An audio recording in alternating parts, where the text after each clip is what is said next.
Bonjour à tous. Hello, everybody. Good morning and welcome to the second day of the INCYBER Forum here at the Grand Palais in Lille.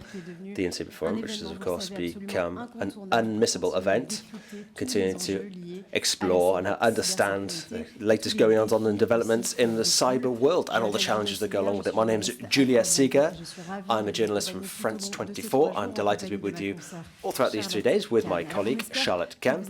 We hope that you enjoyed the debates and discussions we had on the stage yesterday in the roundtable sessions, which Charlotte hosted yesterday about cyber security and the current geopolitical situation. Today, we're continuing with debates and discussions with a packed programme. Absolutely. Good morning, Julia. Hello, everybody. Thank you very much for being here. Thank you for being with us in the room, and also for those of you following us online. So yesterday we did spend a lot of time discussing and exploring the concept of trust. We're going to continue that today, taking a slightly different perspective. We're going to talk about an asset which is extremely precious, more so than ever these days. That's trust. Now, trust is not a strategy. Verification is a strategy. That's why the second day has been given over, the first part of the day is given over to the concept of zero trust, a fundamental principle. Never trust, always verify.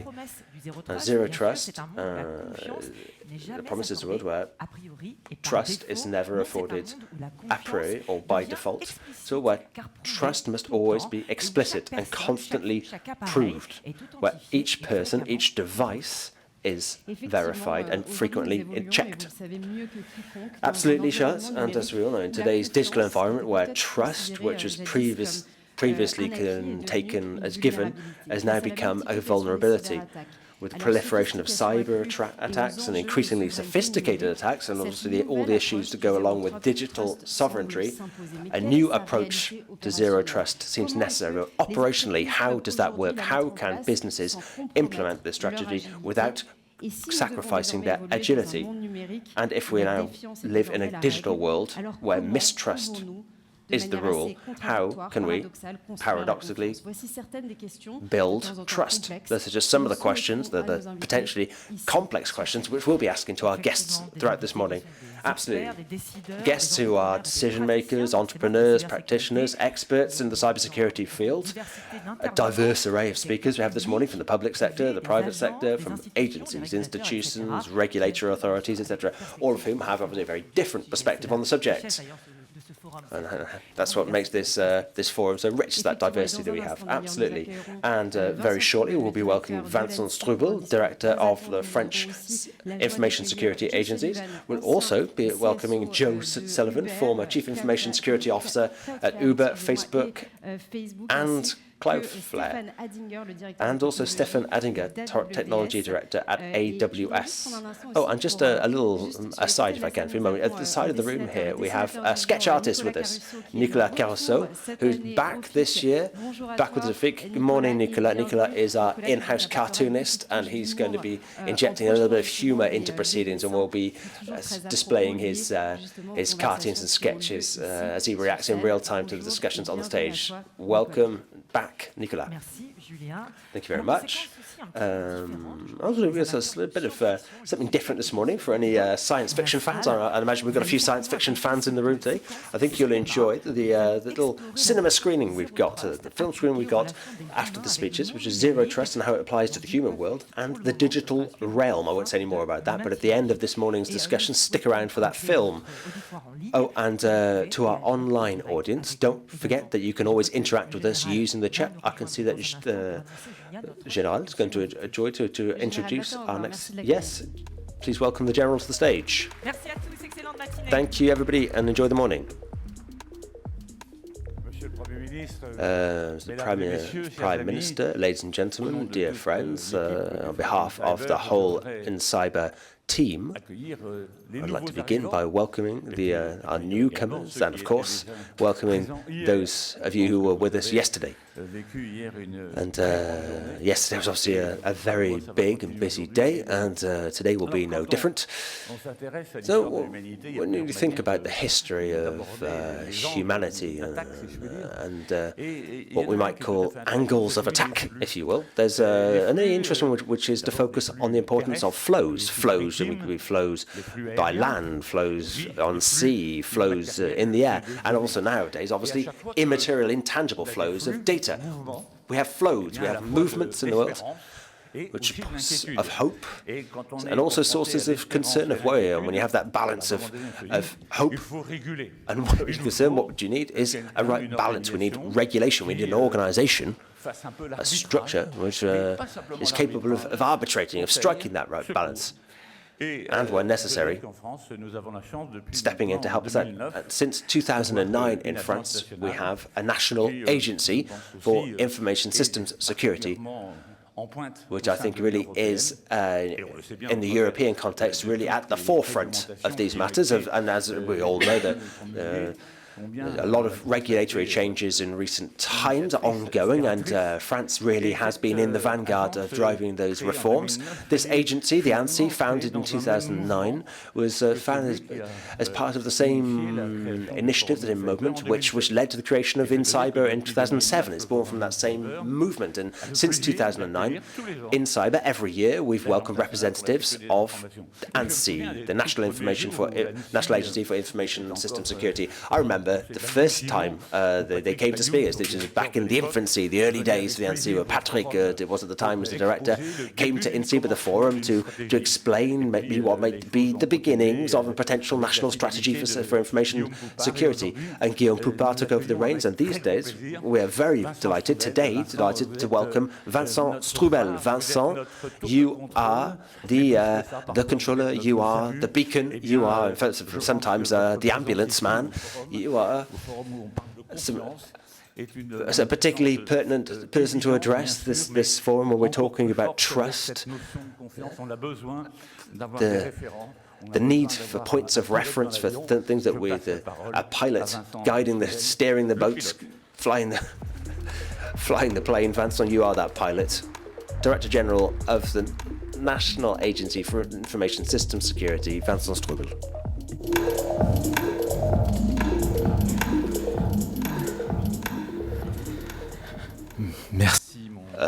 Thank you, General. Good morning, everybody.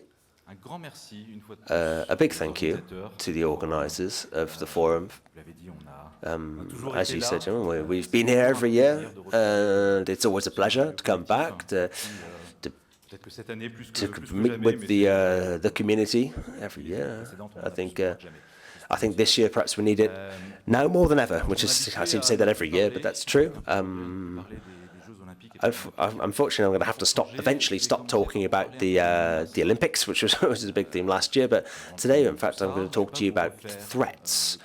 I'm not going to go through word by word the panorama of current threats that we published a few weeks ago. I'm sure you're well aware of them. But I will focus in on 2 points which I think are fundamental, which really are sources of concern. The first is a new phenomenon based on the vulnerability of peripheral security systems.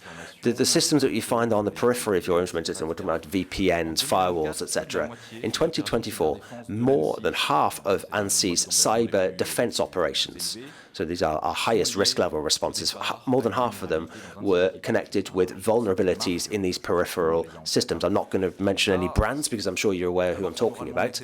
But morally speaking, this is unacceptable because very often these security packages cost a lot of money, and they far too often turn out to be the point of entry for attackers, and there's something surprising about that, isn't it? So obviously a director in my position, I'm not supposed to be sort of naming names and kicking off, but I find it irritating, I find it shocking, because this is a relatively new and very sudden phenomenon. What we have, we're faced with very seriously organized adversaries, opponents who, when a vulnerability is detected within a couple of hours, hundreds, thousands of devices can be compromised, and I'm talking just about France. And this is happening all over the world.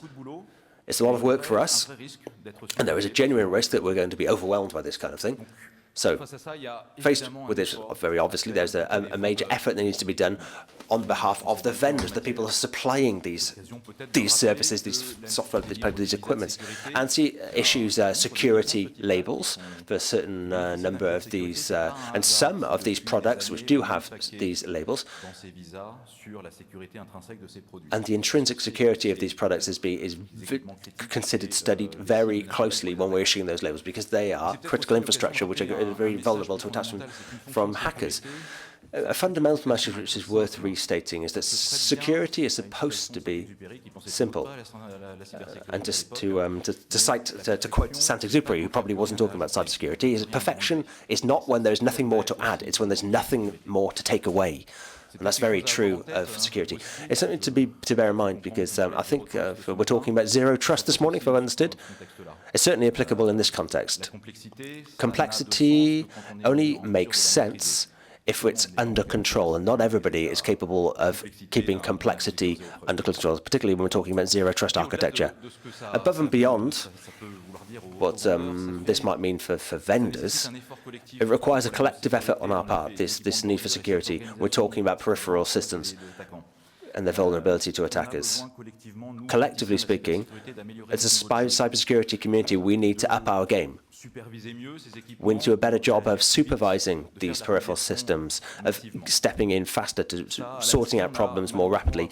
At the ANSI, we've been reacting as best we can throughout the year, but unfortunately we're not the only ones. Now, another point I wanted to insist upon when we're talking about threats is the risk of destabilization. This is a phenomenon which is particularly visible in 2024. There are various components to this one. We're talking about malicious threats from state-backed actors. We're talking about organized crime syndicates, where their goal may not be destabilization, may be useful, maybe a side effect of their activism. And we also have hacktivists who are attempting to destabilize systems for a reason or one reason or another, who have denial of services, they've got hack and leaks attacks, but sabotage of industrial installations. Sometimes it could be, sometimes it could be, wind farms, for example, which may just seem anecdotal, but really it shows the capacity and the malicious intentions there. These threats were particularly acute during the Olympic and Paralympic Games, and we successfully faced up to them. But we had time to prepare for the attack. We knew that we had to expect a higher level of attacks during the Olympics. But the problems themselves are complex, and it's difficult not to consider all this in the broader geopolitical context. As this is becoming increasingly a means of warfare, of confrontation between member states, between nations. We're talking, we know there are a lot of a whole spectrum of actors affiliated with Russia. We're talking about state-backed actors, but also activists and organized crime syndicates associated with Russia. They form a spectrum of attackers which is of particular concern to us. This permanent, constant pressure we're under has causing us significant damage. There's been causing disruption to many businesses. Morally speaking as well, it's undermining the trust and confidence people have in our institutions. It's opening up complex debates and generating a certain amount of anxiety. But of course, things could be a lot worse. Let's not remember, because things that we could be subjected to a much higher level of attack. And I mean, there really is a serious underlying threat which could cause serious disruption to our model of society. As we face up to that threat, collectively, as cybersecurity experts, as agencies, we have a responsibility to speak up, to speak clearly, objectively, and accessibly, to inform the public without minimizing the stakes, but without exaggerating either. I'm talking about our decision makers, but particularly about our fellow citizens, because we're in a context which is fairly febrile at the moment and anxiety prone. Our second responsibility, obviously, is to act to collectively boost our level of resilience. We need to continue improving and strengthening our critical infrastructure. We're very lucky that since 2013, at least, we've been very focused on the efforts, and we can't afford to let our guard down now. And that, I think, is where the question of zero trust becomes particularly pertinent. And we also need to do a better job of expanding and extending our coverage, our protection to the sectors of society which are not yet been affected. They're very far away from zero trust. I mean, they have to start a bit lower than that. But we're talking about a lot of potential victims, and the scale of the potential victims, the sheer number would be particularly important. We have Nice 2, which we may have heard of in the French context. Nice 2. We also have a draft bill on resilience, which France will be is efforts to translate the cybersecurity directives of NIS2 and European regulations into national law. Resilience, the Resilience Act is not just because resilience is a fashionable term. We are committed to the importance, we understand collectively the importance of resilience. It's something we've been talking about for a while now, but now it's beginning to take concrete form. It was approved by France's Senate a few weeks ago. It's now going to be studied by the lower house. This new draft bill, this Resilience Act, is an absolute necessity because it is a threat which was very obvious to us in 2022 and has only become stronger since, not least in 2024.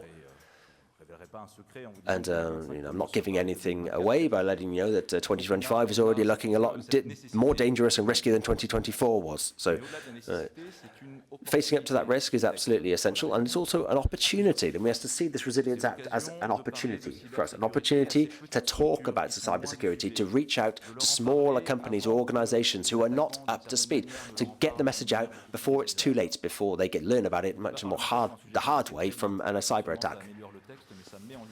And the feedback we're getting, it's helping us to inform not only the Act, but also to improve it. I'd like to thank the Minister, Claudine Capas, and all the ministers, the federations, all the people who have been involved in the debates which have shaped the text of this Resilience Act. It's also an opportunity, this draft bill, to set ourselves a frame of reference. I know regulation isn't the sexiest subject that people want to talk about. Obviously, too much red tape kills the regulation. But companies or organizations that are subject to the terms of NIS2, at the moment, it's the law of the jungle which reigns. By establishing a clear frame of reference, we're doing something very useful. We're already letting organizations know what needs to be done. It's also establishing the scope of responsibilities, which is particularly important when you can see there's a proliferation of legal actions between different companies and organizations in response to disruption of their cyber systems by cyber attacks. And I firmly hope that this new frame of reference will be more than just a regulation that will inspire other non-regulated entities. The vast majority of companies, organizations, institutions will not be subject to NIS2, but I very much hope that these new regulations will raise awareness among insurers, among banks, among investors. All of those people need to be very acutely aware of cyber risk, and having a clear frame of reference will surely make that easier. It's also an opportunity for us, and this is very important, to adapt the way we act and respond, to find solutions which work for smaller organizations, because there's not the same solutions as were used by major national level organizations. It's the work that ANSI has been doing for years now, and we continue to adopt our service provider framework, for example, to make the labeling system more efficient. We publish guides, we have more services which are aimed at smaller organizations, more Mon INCYBER, which is a secure service. We will do exercises as well. I mean, I encourage you, if you haven't already, to sign up to our Rampart organization. We've just opened the sign-up form, actually. It's something we'll be doing in the autumn. It's an exercise you can join in to face up to. It's an exercise to work on the cyber simulation.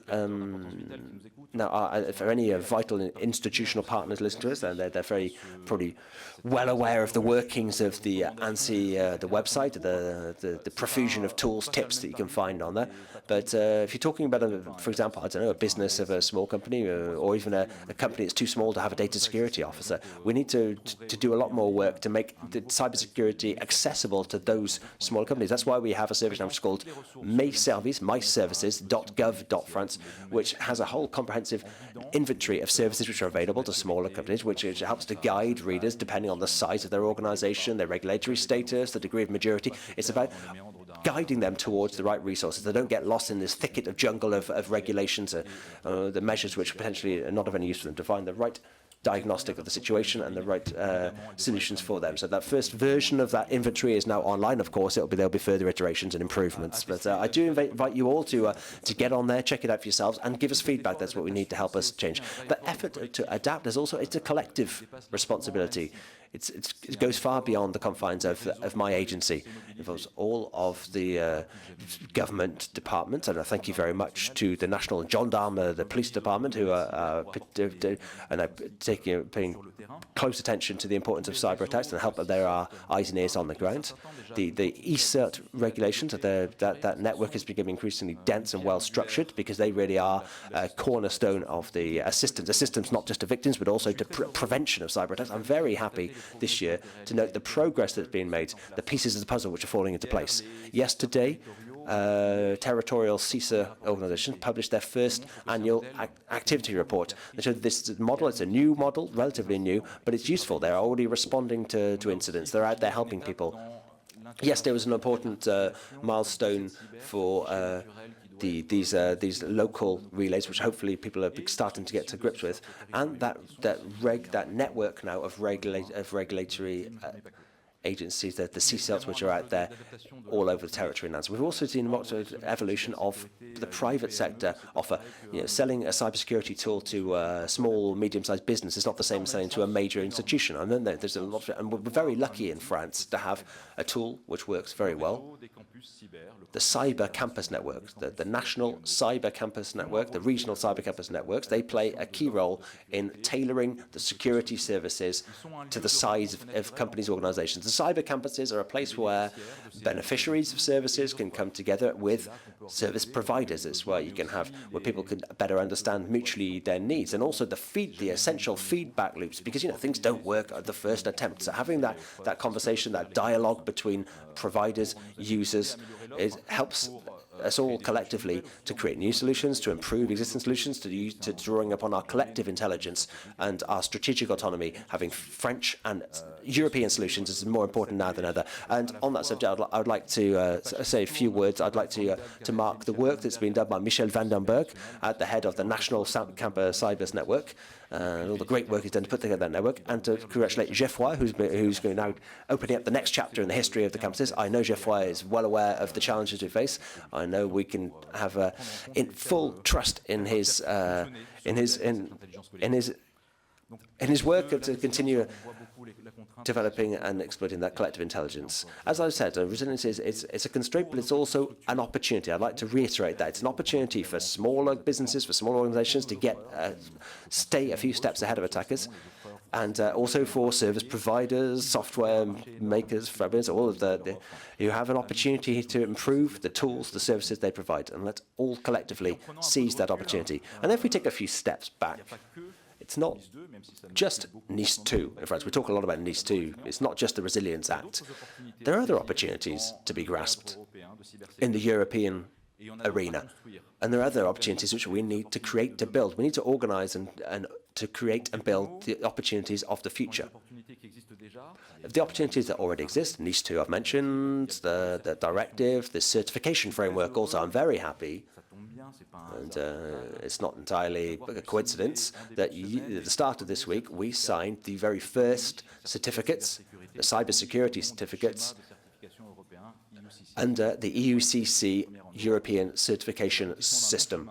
This is the culmination of a long journey, a lot of effort, and we're particularly proud to be able to finally use it. The next chapter for cybersecurity in Europe starts now. I think we're at the start of a new term of office for the European Parliament. The priority is not to create more rules. We've got enough rules as it is. What we need to focus on now is implementation, about deployment of what already exists, about providing better support to stakeholders, to actors. And there are multiple priorities which collectively we need to pursue. The first is to support the industry, to support innovation. The Digital Europe program will be at the heart of that, which is now open for the 25 to 27 period, which is opening up its first calls for projects this year. The French agency, which I lead, ANSSI, have a major role to play in that. We are the national agency, the national centre for cyber security for France, representing France in Europe. And it's our responsibility to ensure that the support we give to research is efficient and effective for us. So we're open to your feedback. We want to hear you, want to see your response to those calls for projects. We're open to your good ideas. We have a stand in the hall. Please don't hesitate to stop by and have a word with us.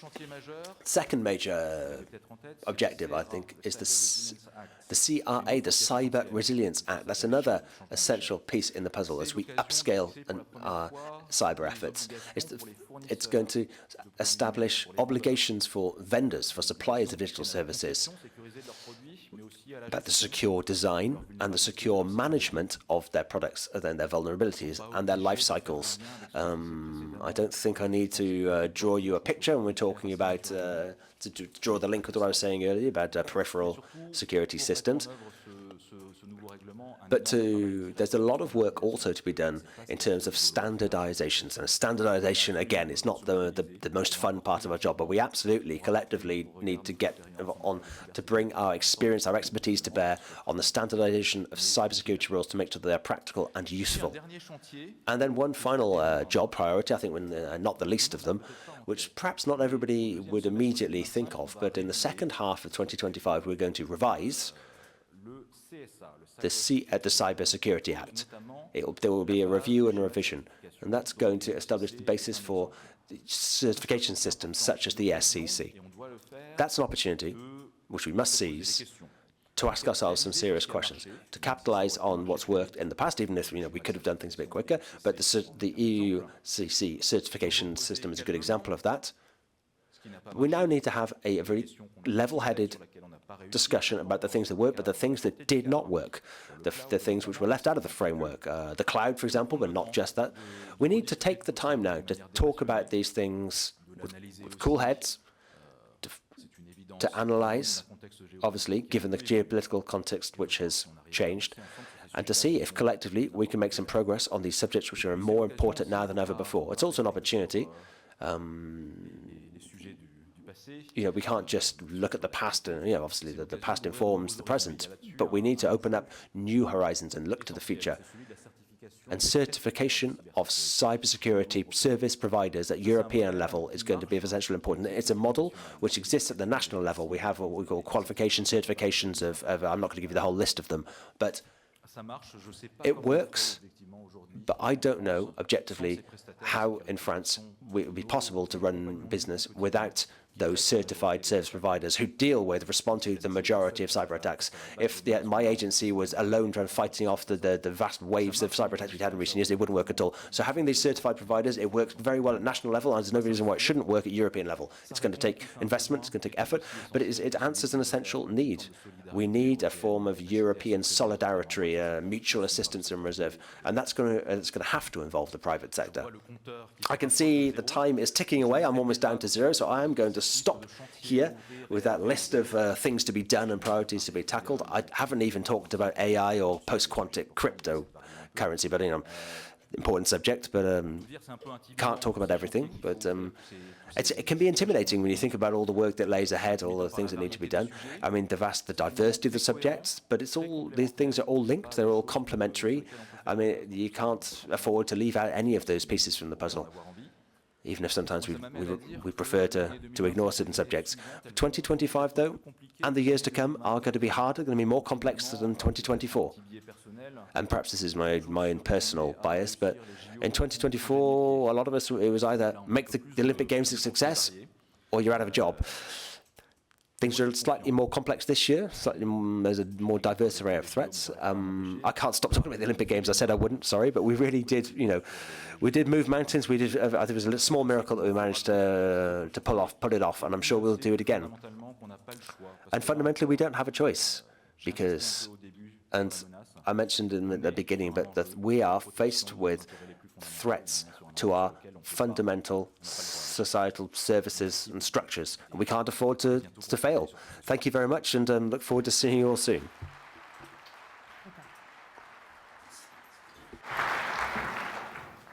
Merci, Vincent Strubel. Merci de nous rappeler que. Thank you, Francis Trouble. Thank you for reiterating the importance of boosting our resilience in France. It's an opportunity. We're now going to move on to our first panel discussion of the day. I mentioned this morning we were having a few councils. Over the years, the concept of zero trust has become a pillar of modern cybersecurity. But behind that somewhat contradictory term, because as I said, zero trust doesn't mean, it's not really about not trusting anybody, it's about strengthening trust based on verification. It poses an essential and existential question. What is the reality? What is the current state of zero trust in the field? And how do we move from concept to actual concrete implementation in organizations? To help me discuss that, I'm very happy to welcome three great cybersecurity experts who are going to join us here on the stage now. Please come to the stage.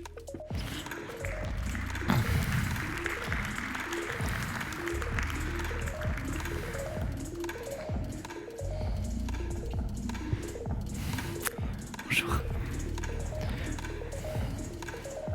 Bonjour messieurs. Bonjour et bienvenue. Bienvenue à tous les trois. Welcome to all three of you, and thank you for joining us for this first discussion of the day. So I'm very pleased to have Jean-Noël de Galzin with me, like yesterday. He's the president of Hexa Trust. We also have Eric Singer, who is in charge of the cyber security curriculum at the ESIE, which is a higher school for electronics and technologies, and also Benoît Fuseau, who's the president of Clusi. Now, I'd like to ask each of you to share your vision of zero trust, and that's the first thing, and then how we deploy it in organizations, because that is the theme of our discussion today. So we'll start with you, Eric Singer, if you like. You have talked to chief information security officers about their definition of zero trust. What are the results of that, and what are the definitions that they've given you? Well, thank you. It's really an honor to be here and to be able to share with you the feedback that we have obtained from our members. And we've been working, with the CESA is the club of experts in cybersecurity. So we've got some feedback with them. We've worked with Schneider Electric, Kering, members of the French Parliament. So we've talked to a lot of different experts, Servier, Microsoft, La Poste, so many participants to be able to prepare this white paper. And we've worked on the key stages of implementation of zero trust in businesses, the understanding of what the concept actually means, because it's quite a difficult concept to grasp, really. So what is the actual pragmatic reality in terms of implementation of zero trust? The second aspect is how you implement it in businesses, and also the feedback on experience in zero trust to make it a success, not only from an IT viewpoint, but for the business as a whole, and how you communicate that to the executive committee of companies. So all of this is presented in the white paper that we have prepared. And to talk about zero trust, what is it, and what are the key factors for success? Now, first of all, I'd like to say that zero trust, very often, for many people, it makes them anxious. We talk about zero trust. Why would I do something that involves zero trust rather than doing something that brings value, that brings trust to the company? And often, I've heard that comment quite often. And in the white paper, we talked about contextual trust. So contextual trust makes it possible to adapt security measures depending on the context, the organizational, technological context, and also the maturity of businesses. So that's the first thing. And also, there are difficulties, there are obstacles to adoption of zero trust. There's the legacy, for example, legacy systems with, many things we don't actually know. And the first thing in zero trust is identify what is not known. The second aspect is management of change. Administrators, IT experts, just the organization, in order to accept the multi-factor authentication. So identify yourself with your phone. In some companies, a lot of people are very reluctant to do that. In conclusion, and we did this as a questionnaire. We interviewed over 1,000 members of our César cybersecurity expert club.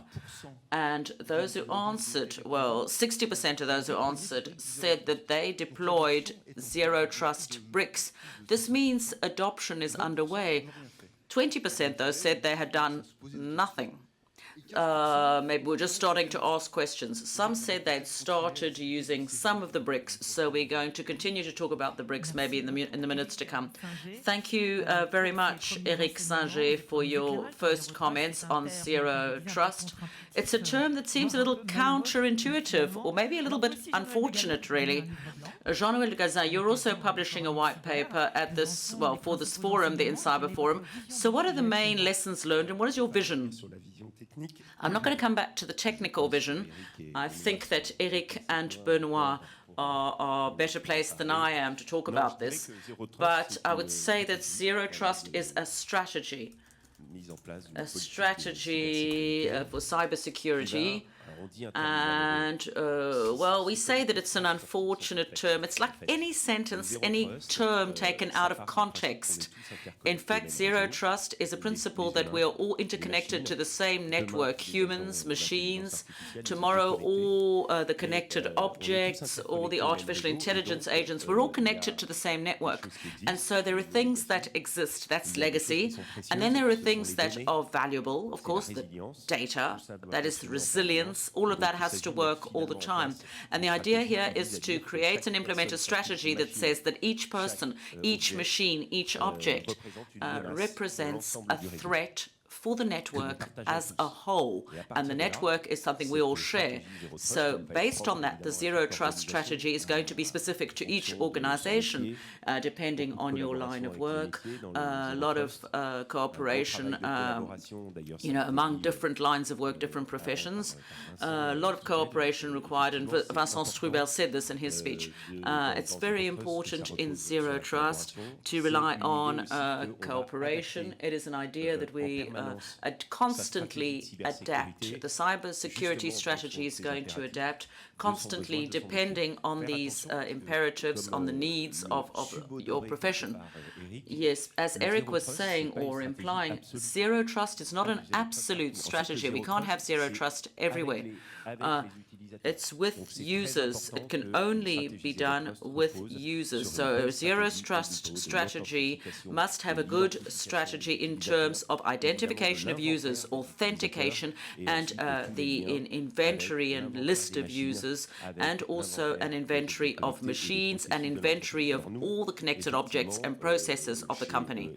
So at Hexatrust, and even personally, I participated in a number of conferences, workshops with users and companies on zero trust, and I was really struck by the fact that it's major global stakeholders who are talking about zero trust, whereas in fact my principle is that a major global stakeholder who does everything is something that is inconsistent, in fact, with the zero trust approach. Because, in fact, the zero trust approach means that you have to implement the strategy, of course, as I said, you have to work on architecture, but then you have to work with those who are offering solutions and services, and all of this is based on an ecosystem of suppliers. So our principle at Hexatrust is that there are many technical solutions, there are many people offering and providing these solutions in France and in Europe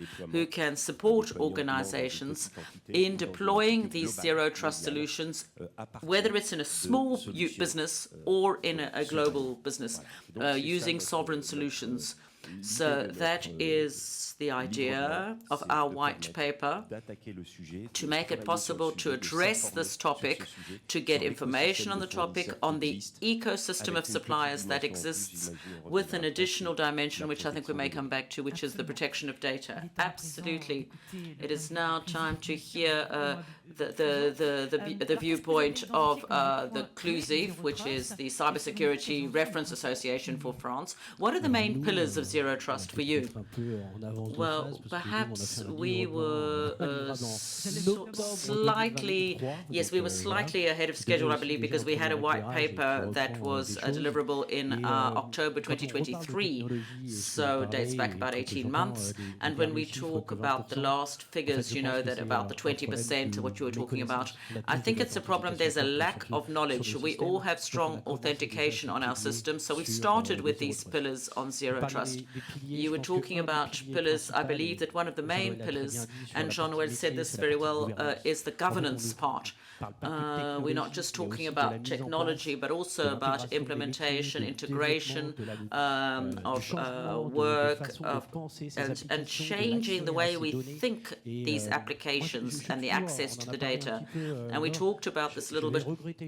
I am going to regret this term. You know, we see that we're trying to transform the zero trust notion into a positive concept, because we've talked about trust and sovereignty for a very long time. And now to talk about a concept of zero trust to our managers, I'm always a little bit, you know, I don't edge when I'm talking about that, you know. We agree about the concept, I mean, you know, the main concept, we all agree, and we can see this. And with what Vincent Schruber was saying just earlier, with the NIS2 opportunity, because that's going to give us a guideline. But there's the zero trust, we've got transformation to the cloud and identity. I thought that identity wasn't a topic. We were talking about passwords and things like that. But in this concept, the main pillar is, in fact, identification, to know who has access to the data. And that is what we need to understand in the concept. And I believe that the three publications are very complementary. We came back to the history of zero trust. It's existed since the 2000s. So it's not something new, in fact. And it's what's been updated, though, is the arrival and transformation to the cloud, and this notion of securing access to data, the core business. That is what it is now. All right. Now to go from the concept to practice, because that is the title of this panel, Eric Singer, where do we stand in terms of adoption of the zero trust model? And then what are the main challenges and perhaps the impediments, the obstacles to its implementation? Well, we talked a little bit about obstacles and initially, I think there's the issue of the legacy. So what already existed before, you know, dealing with change, managing change, that's also a potential obstacle. But to come back to the key principles of zero trust we haven't addressed yet, we didn't talk about the previous the previous model that we had. And I was just saying we're looking more instead of having the previous model we had, which was like a stronghold model, now we have like an airport hub model. So who are you? Where are you? What are you doing at a given point in time? You're not going to get the same access to someone who is accessing the information from a web cafe with their phone or with a public computer than to someone who has a computer inside a secure information system and who's using critical information. It's true the controls are not going to be the same. And zero trust, this is a conglomerate of different aspects. So what are maybe the limits to that, and maybe to be able to, the idea of assembling all of these technologies. Right now we're in a system, and I think Benoit said this, where we have an adoption of the technology that's quite mature, or it could be mature, and we could allow an automation or orchestration of information that could allow us to adopt zero trust with more confidence in companies. But when you talk about trust and confidence, you have to also discuss this at the executive board level to make it understandable at the right level. Benoit Fuseau, according to you, what are the keys to success for the zero trust approach? We said we had to talk, of course, to the executive board of companies, and we talked about governance in this process. And an important thing as well is the return on investment, a more business aspect related to that, of course.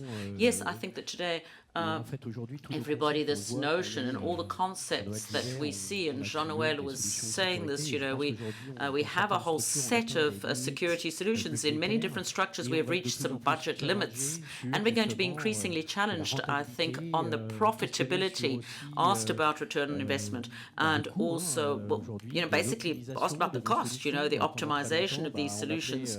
For a very long time, you talk to the finance director, we talk about this at board level, and then say, well, we need this solution because this is the risk we have. But now you see that we have to be stronger, we have to be able to argue our case better, and I think that these white papers bring us a lot of interesting and enlightening information to be able to make that understandable for our boards, for our executive committees, because to be able to get the budgets, we need to be able to do that. I think we need to be able to explain the issues, and we need to explain the financial issues as well, because they expect that information from us. So we have to prepare that. You see with legislation, there are opportunities that are opening up to us. We mustn't miss out on those opportunities. We have to be understandable by our management committees, our executive boards, also our project managers, all those who are working on applications, on building applications, and those people who are drivers and who can really refocus our strategic choices. We talk about cybersecurity the whole time, and in many companies, attacks incidents are increasingly frequent, but objectively what is really changing though in companies. So our organization, we have examined that 272 million items of data were leaked from French businesses in 2024. Really, as was said before, we need to get moving on this issue. Jean-Noël, very briefly, we talk about technology, of course. Technology, of course, is essential to have the right technology bricks. You were talking about skills, having the right talents, and of course, making sure those talents can express themselves in companies. Yes, that is a very basic risk management principle. We have to support this work by increasing skills, capacity, and skill building, and with not only our cyber teams, but also our users to raise awareness on these issues, because the behavioral aspect is extremely important. And that's part of the risks, of course, for data and for the resilience of a number of systems. That is why we talk a lot about anticipation or risk anticipation technology, about the behavior of users. We talk about applying technologies which can detect abnormal behaviors or abnormal events and facts, and provide feedback in real time. And when you have the inventory, the list of users, and the inventory of all these industrial tools and objects, that allows you to do it. So I think it's a comprehensive strategy aspect. Last week I was on a panel where there was also a keynote on the future of identity and zero trust. And I think what you were saying earlier about the return on investment is extremely important. There were different strategies, the direct cloud strategy, full cloud, or whatever. It's a strategy for the last 10 years in many businesses. And we realize that this strategy is supposed to achieve savings, but in fact, it's costing more and more money and more resources. And then they only have a single supplier as well, so they're locked up in a system. So I want to show that with Hexatrust, around 35 or 40 suppliers, we can build a strategy where we can focus not on one solution that does everything, but to try to capture solutions depending on your own needs, and also to keep the idea that at the speed of innovation, the progress that has been made, you should devote part of your budget exactly what you need and what you need it for, and to build and capitalize on that zero trust foundation, and then to add add in new functions, new software, new solutions that are brought in by startups or by new companies who are bringing in new technologies that we will need for more agility, mobility, and security. So Zero Trust is also having some backups, and some keeping some of your resources so that you can use them when you actually need them. And I really encourage you to read the white paper. That's easy, yes. It's something that's easy to digest, I think. But I'm just going to ask you to take a look at what Nicolas, our illustrator, drew about this concept of zero trust. What vision of that? Eric Singer, a process, work that has to be done. Jean-Noël de Galzin, a strategy that can be adapted. And Benoît Fuseau, a pillar, which is identity. And we talked about governance as well. So thank you very much to all three of you. If I may, just a quick word, I'd just like to say these professional organizations are extremely important for the community. Vincent Strubel reminded us that we have to work together. And I'd just like to say, ask all of you to come and join. You'll be very welcome to join all our professional organizations. That really supports the work we do at the French Cybersecurity Information Systems Security Agency. So really come and help us, join us. Thank you. Thank you very much to you, Benoît, Eric, and Jean-Noël. Thank you to all three of you. Et avant d'enchaîner avec notre prochaine séquence. So before we get started with the next one, an important announcement to make. We are very happy to be able to announce the launch of a brand new podcast called INCYBER News. It's called INCYBER Voices, in fact, presented by Melissa Perrier, who is the head director. You can see there it is on there. INCYBER Voices is the podcast for cybersecurity, for all the professionals involved in cybersecurity, or just interested because of cybersecurity, not just for RSSI or for the data security officers, it's for, or CISOs, it's for all the professionals confronted with the challenges of cybersecurity day in, day out, sometimes without even knowing it. There will be useful insights, concrete examples to help you better understand, plan, and react. And don't hesitate to share that with your HR teams, your finance teams, anybody and everybody. The first episode of the INCYBER Voices is indeed on the theme of zero trust. The title is Zero Trust, a Revolution or Just a Buzzword. Henri Pidot, who is President and Director of Digital Assets for the French train operator SNCF, who's been interviewed for the first episode. So don't hesitate to listen, download, share it. There's the QR code if you want to directly access that podcast. We'll leave that up on the screen to give you the time to do it. That's the INCYBER Voices podcast, brand new. Now, I'm going to invite Julia to join me on the stage to introduce our next guest for an absolutely fascinating insight. Thank you very much, Charlotte. Thank you. Our next guest is a former security leader at eBay and PayPal, and he served as chief security officer at Facebook, Uber, and Cloudflare. Today, he leads his very own security consulting firm and is known worldwide for his prominent role in shaping how companies handle cybersecurity incidents, including a legal case that you may recall stemming from a 2016 security incident at Uber that raised complex questions about corporate disclosure obligations, the liability of CISOs, but also the responsibility of company leadership in security breaches. In his keynote address, Joe Sullivan will share firsthand insight into how the role of security leadership has evolved. He'll spotlight the emerging risks that demand our attention, but also the opportunities that today's and tomorrow's security leaders must seize. Ladies and gentlemen, please give a warm round of applause to Joe Sullivan.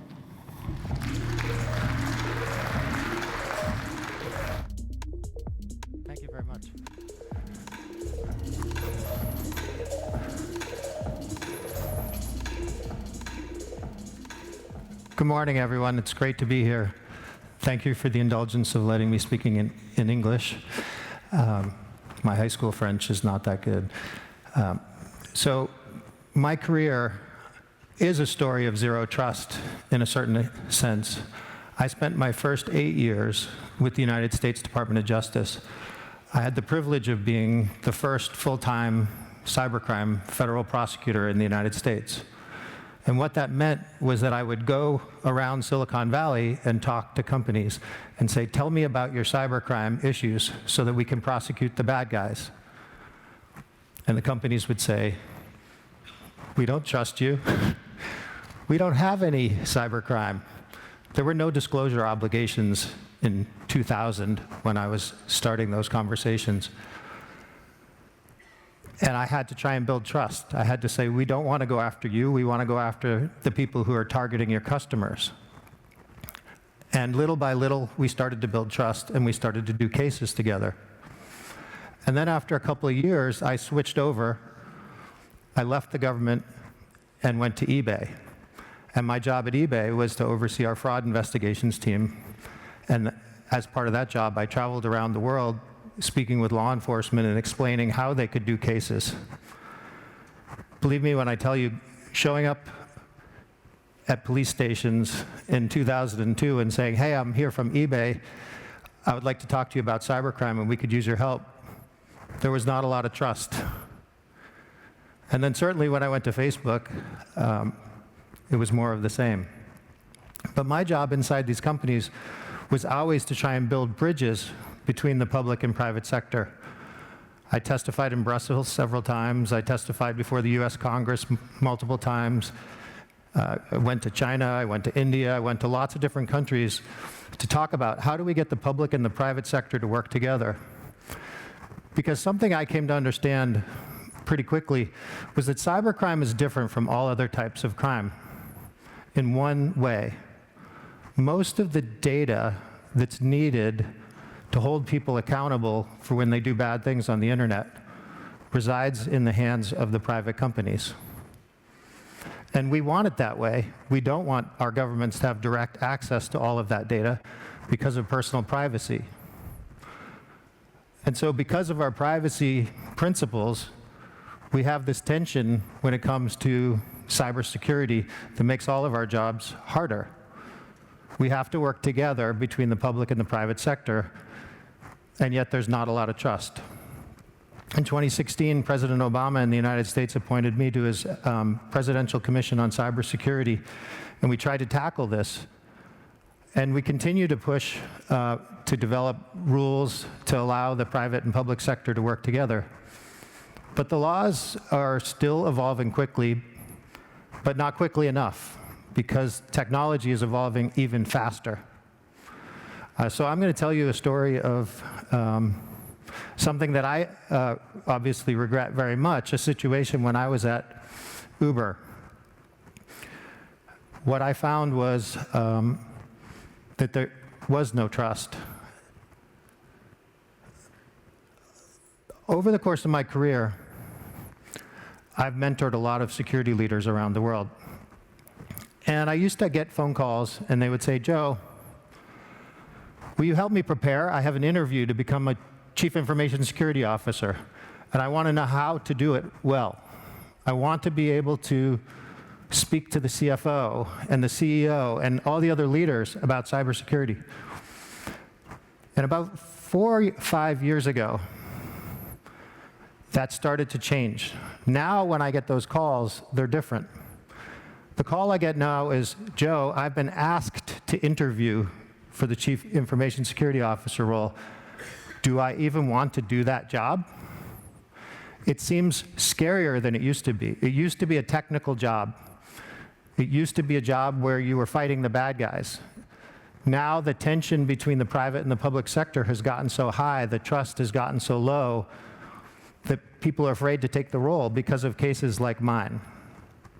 So in some ways, I've spent my whole career trying to get the public and private sector to work together, and I've become the opposite, the poster child of the public and private sector not working together. And I'm here today as part of my effort to try and fix that. So what is the story? What happened at Uber? So when I joined Facebook, it was tiny. It was smaller than MySpace. We were a tiny little company, and I built the security team from less than 5 people to hundreds, and we became a large public company. And I was recruited in 2015 to go to Uber to do the same thing. So I left Facebook in the spring of 2015, and I went to Uber and inherited a security team of 2 people. At that point, Uber was already valued at over $40 billion and was operating almost globally the way it is now. But the security team was tiny, and I took over responsibility for safety of riders and drivers, fraud, cybersecurity, physical security, executive protection, and everything else. And I started to build out the security organization, and I was fortunate. Over 40 people from the Facebook team came with me to help me at Uber, and we hired hundreds of more people. But in the middle of it all, in 2016, we had a security incident that we thought we resolved quite well and didn't think much of it until about a year after that security incident in the fall of 2017. In the United States, we have an important holiday called Thanksgiving. It happens usually around the 3rd or 4th week of November. And I would always take that week off from work to go with my family up into the mountains where we would get ready for ski season. And so I took the week off from work. And on Tuesday, I was in a grocery store with my kids, and I got a couple of emails. One of the emails was from a reporter, and it said, "I'd appreciate comment on your ouster and the hacking incident." And I'm like, what? I still work at Uber, and I don't know what hacking incident they're talking about.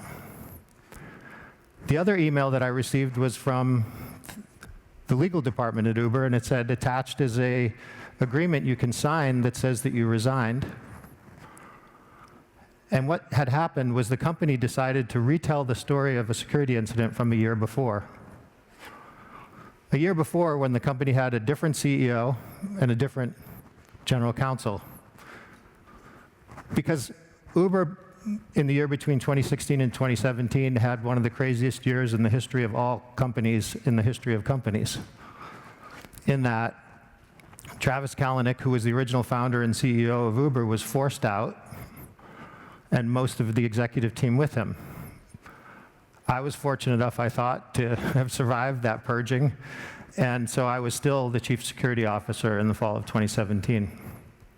But what happened was the company decided it was time for me to go as well. So while I was up in the mountains, my own team used the technology I'd rolled out to brick my computer and phone. So I was in the mountains far away, and I could not even respond as the story went global. My phone was locked. I couldn't unlock it because of the device management software. But I could see the texts and calls coming in like crazy, but I couldn't answer them. And then, Twitter and everything exploded. And I had to figure out, how do I deal with this situation? How do I tell my side of the story? I basically couldn't. So I left Uber then, obviously, and I had to pick my life back up. Went into a funk. Grew a beard, hid out in the mountains, tried to pretend that the whole thing didn't happen. And then a few months later, after my friends and family pushed me and picked me back up and said, get back out there, you love doing cybersecurity, I was fortunate enough in the spring of 2018, even after all that, to get a job at Cloudflare, which at that time was a small private company. And I joined Cloudflare, and again, I built their security team from a few people to a large team. And of course, I got to see Cloudflare has a booth here at this conference today and is doing quite well and is a very successful company with more than 20% of the internet's traffic going through it. So I got to get back on my feet, and I got to do real cybersecurity work again. And I loved it. And then, for the second time, I got to learn from the media that I was going to have another fall. Except this time was even worse. My daughter called from Texas and said, "Dad, are you home? What's going on? Are you in jail?" Because the news, the United States government did a press conference, the FBI did a press conference, and said that they had arrested me. Well, they hadn't. I was sitting at home. It was August of 2020. That was the heat of COVID times. I was sitting at my desk working in a meeting for Cloudflare. I was on a Zoom meeting when I'd supposedly been arrested because it was a false press release. The FBI eventually withdrew the press release, and soon, hopefully, they'll send an apology. I was charged in a crime. I was charged with 2 counts. I'm not going to spend a lot of time on the details, but essentially they were 2 things. One, that I had obstructed justice because we didn't tell the government about our security incident at Uber that had happened in the fall of 2016. And 2, I had committed something called misprision of a felony, which is almost like you helped someone else get away with a felony, is a simple way to think about it. And they said, and what the government said was that I helped someone else to get away with a felony because the people who had broken into Uber, in the government's eyes, were hackers, not security researchers, as my team had seen them. And so they said, we helped them get away with a crime, so I should be charged with that too. I disagreed. I didn't think I'd done anything wrong. I didn't think my team had done anything wrong. And so I went to trial. This is a drawing from the trial that was done by one of my daughters. In the United States, you're not allowed to have cameras in federal courtrooms. The whole trial, I wore a mask because it was COVID. It was required. Only the person who was testifying could take their mask off. So the jury in the trial never saw my face. They just saw a tall man in a suit with a mask who'd worked at Uber, which it turns out is not a good look because even though we thought we won the trial, my lawyer said, don't even testify. This is an easy victory. The jury found me guilty on both counts. So we have this drawing. My daughter Celia drew this. She was in high school at the time. She's now in college. She actually studied here in Lille last summer, and her French is much better than mine. So let me take you back to why we thought we didn't do anything wrong during the incident. When I was at PayPal, we published the first ever responsible disclosure policy by a company, which is where we said to security researchers, come tell us about your the vulnerabilities in our platform. We won't go after you. We won't prosecute you. We won't sue you. We won't say bad things about you. Because we thought, as a company at PayPal, that it was in our best interest to find out about all the vulnerabilities. When I went to Facebook, right after I got there and took over security, we published a responsible disclosure policy. And then soon after that, when I went to Uber, we immediately published a responsible disclosure policy. When I got to Facebook, we launched, I think, the 3rd ever corporate bug bounty program after Google and Mozilla. And we started paying out millions of dollars to researchers. And when I got to Uber, we did the same thing. I would love to talk about bug bounty programs and security research and the importance of supporting that community, but that's for a different day. We had the incident, which happened like this. We got an email. It said we found the vulnerability. I turned it over to the bug bounty team. They worked with the researchers. We documented everything centrally in a tracker. We treated it like any other investigation. Over 30 people at the company worked on the investigation and knew about it. We had legal involved because we had a policy that said include legal. We even included the communications team. The legal team and the communications team were invited to all meetings during the incident. Legal department said at the time in 2016, you don't have an obligation to disclose this to the government, based on their reading of the law at that time. We found the people responsible. We interviewed them. We physically sent a member of my team to go meet in person with the 2 young men, a 19 and a 20-year-old, who'd found the vulnerabilities and reported them to us. We sent a member of my team who was a former Central Intelligence Agency interrogator who specializes in interviewing people. He prepared an 8-page report for my team articulating that these people did not have malice in their intent and that they wanted to get paid as a bug bounty. Now, the interesting thing was the jury, when they were looking at this, the way the law was written, the jury didn't need to find that I had any intent to deceive the government when our company didn't disclose this. They didn't even need to show that I had anything to do with the decision by the company as to whether to disclose it. So I could just live over in operational security land and do my job, and by law, I could be held accountable if the company made the wrong decision on disclosure. Likewise, when it came to the bug bounty question, the issue was, could a company, after a researcher has found a vulnerability, so entered into your environment without permission, they found the vulnerability, and then they turned to us and said, hey, we found the vulnerability. The United States government has taken the view to this day that the second they broke into our environment, broke in by finding that vulnerability, they had violated the law. And there was no way we could give them permission after the fact. Even though for years the advice bug bounty lawyers have always told us, and what our lawyers told us then is, you can give permission after the fact. So in a sense, I didn't have to, the government didn't have to prove that I did anything wrong in personally deceiving the government, or even knowing that the company was deceiving the government. I lost the trial. I was despondent. I had to quit my job at Cloudflare. The company had already lost business because I had been under indictment for my last year and a half there. So what did I do? I reached out to all the different nonprofits that I think after about a month, I was despondent, I was down, stayed home, didn't want to talk to anybody. And then I realized I needed to get off my butt and do something.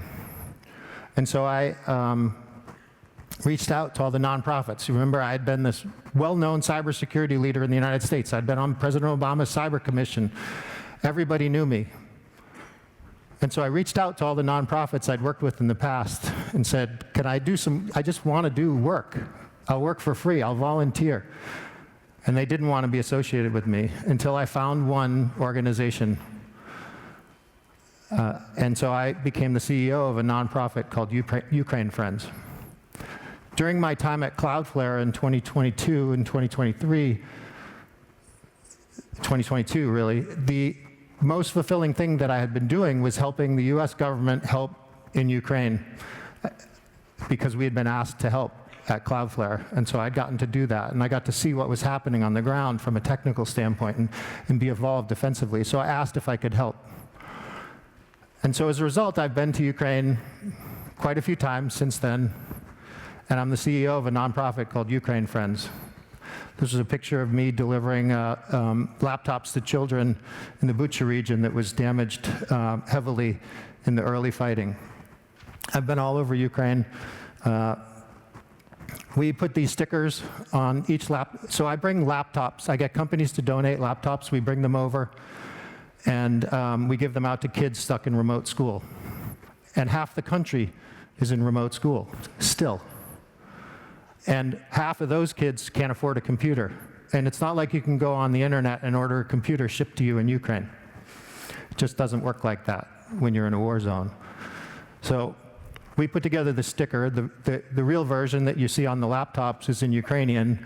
But we quickly realized when we bring these computers to kids, I thought we were just going to be helping them with education, but it's a mental health thing for these kids too. It's an escape from the life around them. So literally in the last 3 weeks, I've had 3 large shipments of laptops go into Ukraine from different companies. Santander Bank was one of the recent organizations to donate laptops. Their CISO even did a very long, challenging swim last year to raise money for our nonprofit. So the lesson I learned is that when you're going through something tough, when you think your life is bad, go help someone else who's in a worse situation. I've learned through my many trips to Ukraine that no matter how bad I felt about my situation, There are people in the world who are dealing with much worse things than I am. And so I love my trips. My last trip was last month, and I'm already looking forward to the next one. My wife and children don't like when I go to a war zone, but they understand why. So after losing the trial and trying to pick myself back up, I had a sentencing hearing coming up before the judge. The United States government decided that I should go to prison. And they argued, before we went to actual court, they told us they were going to argue that I should get more than 2 years in prison. To make an example, because they wanted the private sector to care more about working with the government, and so they wanted to make an example of me. And I didn't agree with that, and fortunately, a lot of other people didn't agree with that. The most amazing thing happened during that period of time between losing the trial in the fall of 2022 and my sentencing hearing in the spring of 2023. Hundreds of people sent letters to me to give to the judge. My lawyer said, we cannot give all these letters to the judge. It'll be like a denial of service attack on the court, because how will they read them all? It will take them months. So we whittled it down to 186 letters, and we presented them. And I have to tell you, like, the two things that carried me through that period were, number one, those trips to Ukraine, but number two, the support of the cybersecurity community. All of you who do this work know how hard it is, and the tension between the public and private sector, and the pressure that people in this role feel. And so every day when one of those letters came into my inbox, it was like a pick-me-up. My heritage is at least partially Irish, and I visited my relatives in Ireland, and I joke that what I went through felt like an Irish wake, but I got to live through it. I didn't get the testimonials after I died. I got to see all these letters of people writing and telling me stories. And that was another lesson I learned. All of you in cybersecurity, you help people every single day. And sometimes you don't even appreciate the help you give. Those of you who are executives, you help your teams, you help other organizations. You do things for people. It's the nature of our profession. It's a very noble profession in that regard. We don't go to work every day trying to make the most money for our company. We go to work every day trying to help people. So I lost the trial, but in the end, I won the sentencing. The judge said that he'd reviewed the evidence and it was not a cover-up. Like, if you Google my case, every article says it was a cover-up. The only person who said it wasn't a cover-up was the person who mattered, the judge. He said it wasn't a cover-up, and he gave me probation and said, go live your life. So I didn't have to go to jail. The judge also said another interesting thing.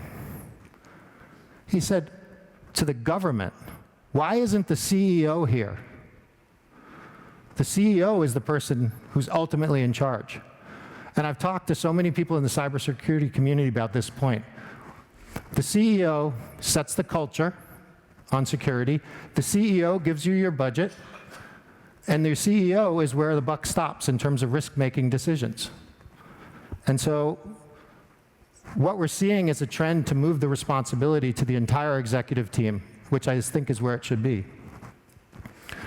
So I learned a lot of lessons. I think we need to err on the side of transparency. We need to make sure integrity is part of our operational processes. We always need to have a better dialogue and support with our general counsel. And we need to escalate if it doesn't feel right on the inside. And then most importantly, we got to stop this zero trust situation. We've got to work to build a partnership between the public and the private sector. The thing that I've been trying to do for my whole career. I have a lot more detailed advice that I sometimes can go into on, because I think fundamentally, we invest a lot in prevention. Like, if you walk the conference floor here, there's so much on buy this product or use this to prevent. But at the end of the day, as security people, do you know what we get judged for? When we didn't prevent. So we've got to become better at incident response. We've got to invest more in our teams and in ourselves. in responding well to these situations. As an individual, as a leader of a team, as a company. And there's a million things we can do that I unfortunately don't have time to cover today. But zero trust is a concept that exists not just in the elimination of networking, it exists in the introduction of people into this environment. Security is about trust, and we're not going to be able to stop the real attackers until we get the public sector and the corporations to work much better together. So thank you so much for your time. I'm very happy to be here with you, and look forward to a conversation after the session. Thank you very much. Thank you, Joe Sullivan. A poignant testimony. I think everybody in the room is very much touched by your story. Thank you for sharing it with us and for sharing also your life lesson insights. We still want to pick your brain on a couple more topics, if you're okay with this. We have just several minutes left, and we have questions that just came in, mainly about what's your outlook on all the new technologies that are coming into the cybersecurity arena? How do you balance the urgency of digital transformation on one hand and the fact of maintaining a robust security posture, especially in the wake of all these technologies that are bringing along new vulnerabilities? Okay. I think that right now is the most interesting time in my entire career in technology because of what's happening with artificial intelligence. It is changing everything so fast. The pace of change we can't even keep up with. And that is really challenging for all of us because we've got to run along next to the people who are doing all the innovation. This is the one insight that I've had in the last few months that I've come to really appreciate. The technology changes happening right now are making our jobs more important than ever because we started talking about AI about 2 years ago. In 2025, what are we talking about?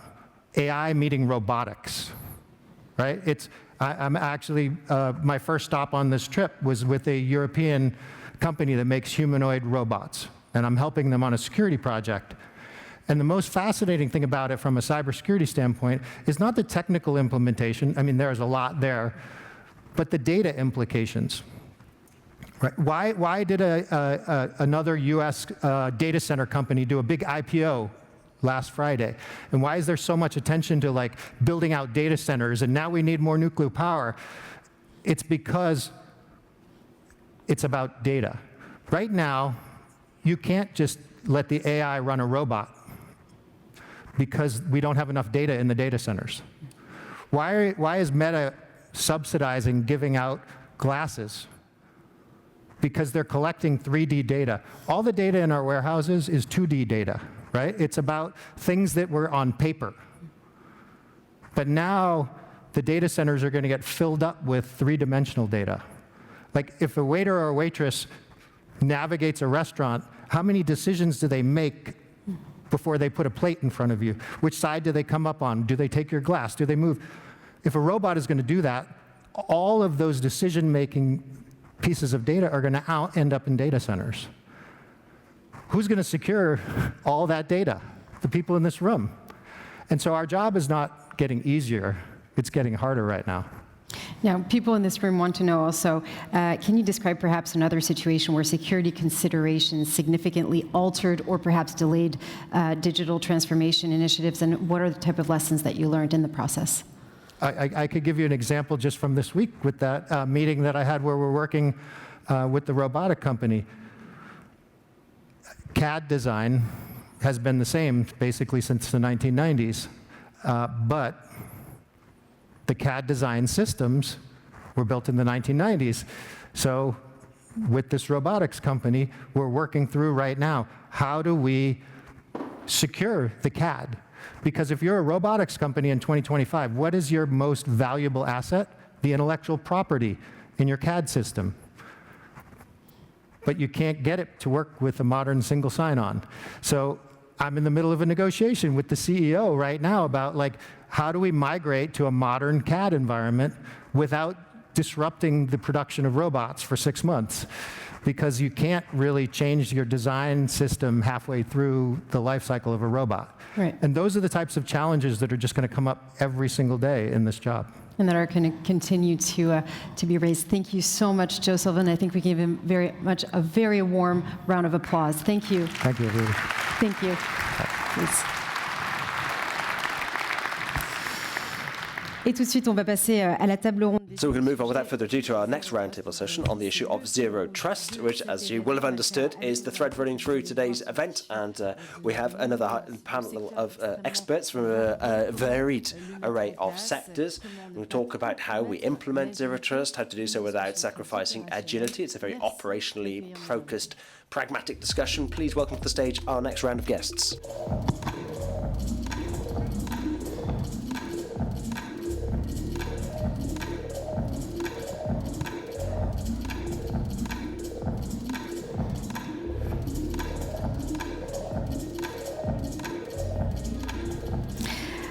Alors, du coup, je vais appeler nos invités. I'm going to have to call them to the stage, I think, because people have perhaps forgotten they were coming to speak.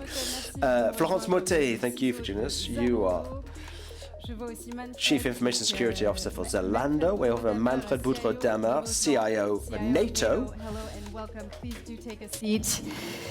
Monsieur Uko Waltenberg, Monsieur Michel Dubois, and Michel Dubois, Dr. Michel Dubois. Group CISO and Head of the Information Security and Data Protection Unit at ST Energia. Maybe some of you know it as Inefit. Please do take a seat. Welcome to all of you. So this conversation is going to be happening in both languages, mainly in English, but there will be answers also in French. So if you do need a translation headset, please do grab one at the entrance of the venue. So before we dive into this conversation, what do we mean when we talk about zero trust? I mean, it sounds like a very generic term, but it's actually very much misleading. Is it just a buzzword? What's your take on this, Manfred? Well, it's a little bit of a buzzword, but I think the buzz comes from the fact that zero trust means a lot of different things to a lot of different people. And you've got technology providers who say that, well, zero trust, we have got the solution for it, and it's a technology solution. And the answer to that is it's really not so much about technology, it is about a philosophy. It's a certain way of rearranging your DNA as an organization to get into a zero trust model. So it's not technology, it's a thought process, it's a philosophy. Exactly. Technology is part of it, but much more than that, it is a thought process, it's a concept.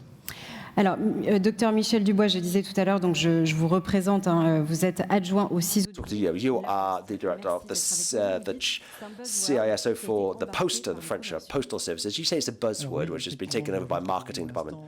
Yes, well, actually, I believe because zero trust is a philosophy. Unfortunately, it has, I think, become a buzzword. It's, the marketing department's got hold of it, I'm afraid. But zero trust is an evolution of the principles that all companies have been putting for many years now. Previously, used to have perimeter defense. And the Jericho Forum in 2004, we moved into the deperimeterization. That's a big word, but and that has now evolved into what we call zero trust. The concept has been expanded, it's been enlarged, and now it embraces the entirety of our information systems. Florence, I'm looking at you now. There's something which you mentioned in the first roundtable session. I think it was Benoît Fuseau who said it. You say it's all a question of context. The security is always necessarily a question of context. C'est en anglais parce que même si je suis française, j'ai travaillé en anglais, sinon c'est un peu Jean-Claude Van Damme. Yeah, I'm going to speak in English if you don't mind. I agree with what's been said. It's been overused by many commercial companies, and so it's lost much of its meaning. But if I had to define it, I would go back to what's been said earlier. It's about contextual trust. So it's about granting access based on a combination of identity and behavioral factors. Think of who is trying to connect to what, from where, at what time. And so the other thing that I'd like to say is there's a lot of misunderstanding of that term. It's a bit unfortunate as a term because it's all about, oh yeah, nothing is trusted. I don't think that's the case. It's just no trust by default. So it's really making implicit trust explicit. So it's quite misleading in the way that it was worded. It's a bit of a misnomer, I would Right. say. Yeah. Uko? Yeah, it's zero trust in that sense. For me, it's a mindset. So the way of thinking, how we approach that. Trust is not given; it's earned. So you have to earn your trust in a system, and I would say that's the best way to approach that. So there is no system or there is no magic wand, the technology that enforces that. You can use your technology you have at hand, but it's more about the mindset, how you approach that. Now, you have all said that it's a voyage, right? It's not something that you can just roll out like that. It's something, it's a journey, and you're probably not exactly at the same degree of maturity in your different organizations, but maybe tell us a little bit more about what you're doing. For instance, NATO is doing Zero Trust as well. Absolutely, and if we could just snap our fingers and say, now we're done with Zero Trust, that would be an ideal state. It's a journey, and we're all on different stages in that journey. And so I think also the number of legacy systems that you have in your overall system landscape makes a big difference. So if you're a younger organization that is just implementing everything and moving very aggressively to the cloud, you're in one situation. If you're an almost 76-year-old organization for deterrence and defense with legacy systems that have been around for quite some time, we have a different starting base. So we're all on different parts of this journey. Now, Michel, what you say, I'm going to say it in English so that people understand the question. You can answer, of course, in French. But what you're saying is very interesting as well, because you're quite positive, saying that, you know, on this journey of Zero Trust, many are actually further along the way than they think, because they're already doing things in a Zero Trust manner, perhaps without even knowing, when they do microsegmentation, access control, for instance. Yes, absolutely. A lot of business, a lot of companies are already doing Zero Trust. What do I mean by that? If you have MFA, you know, you have conditional access control, as you just said, or you know, from where you're connected from, what time you're connected from. That's already Zero Trust. When you start thinking about micro-segmenting your networks, that's something that's been happening for a long time. That's Zero Trust also. So really, the philosophy is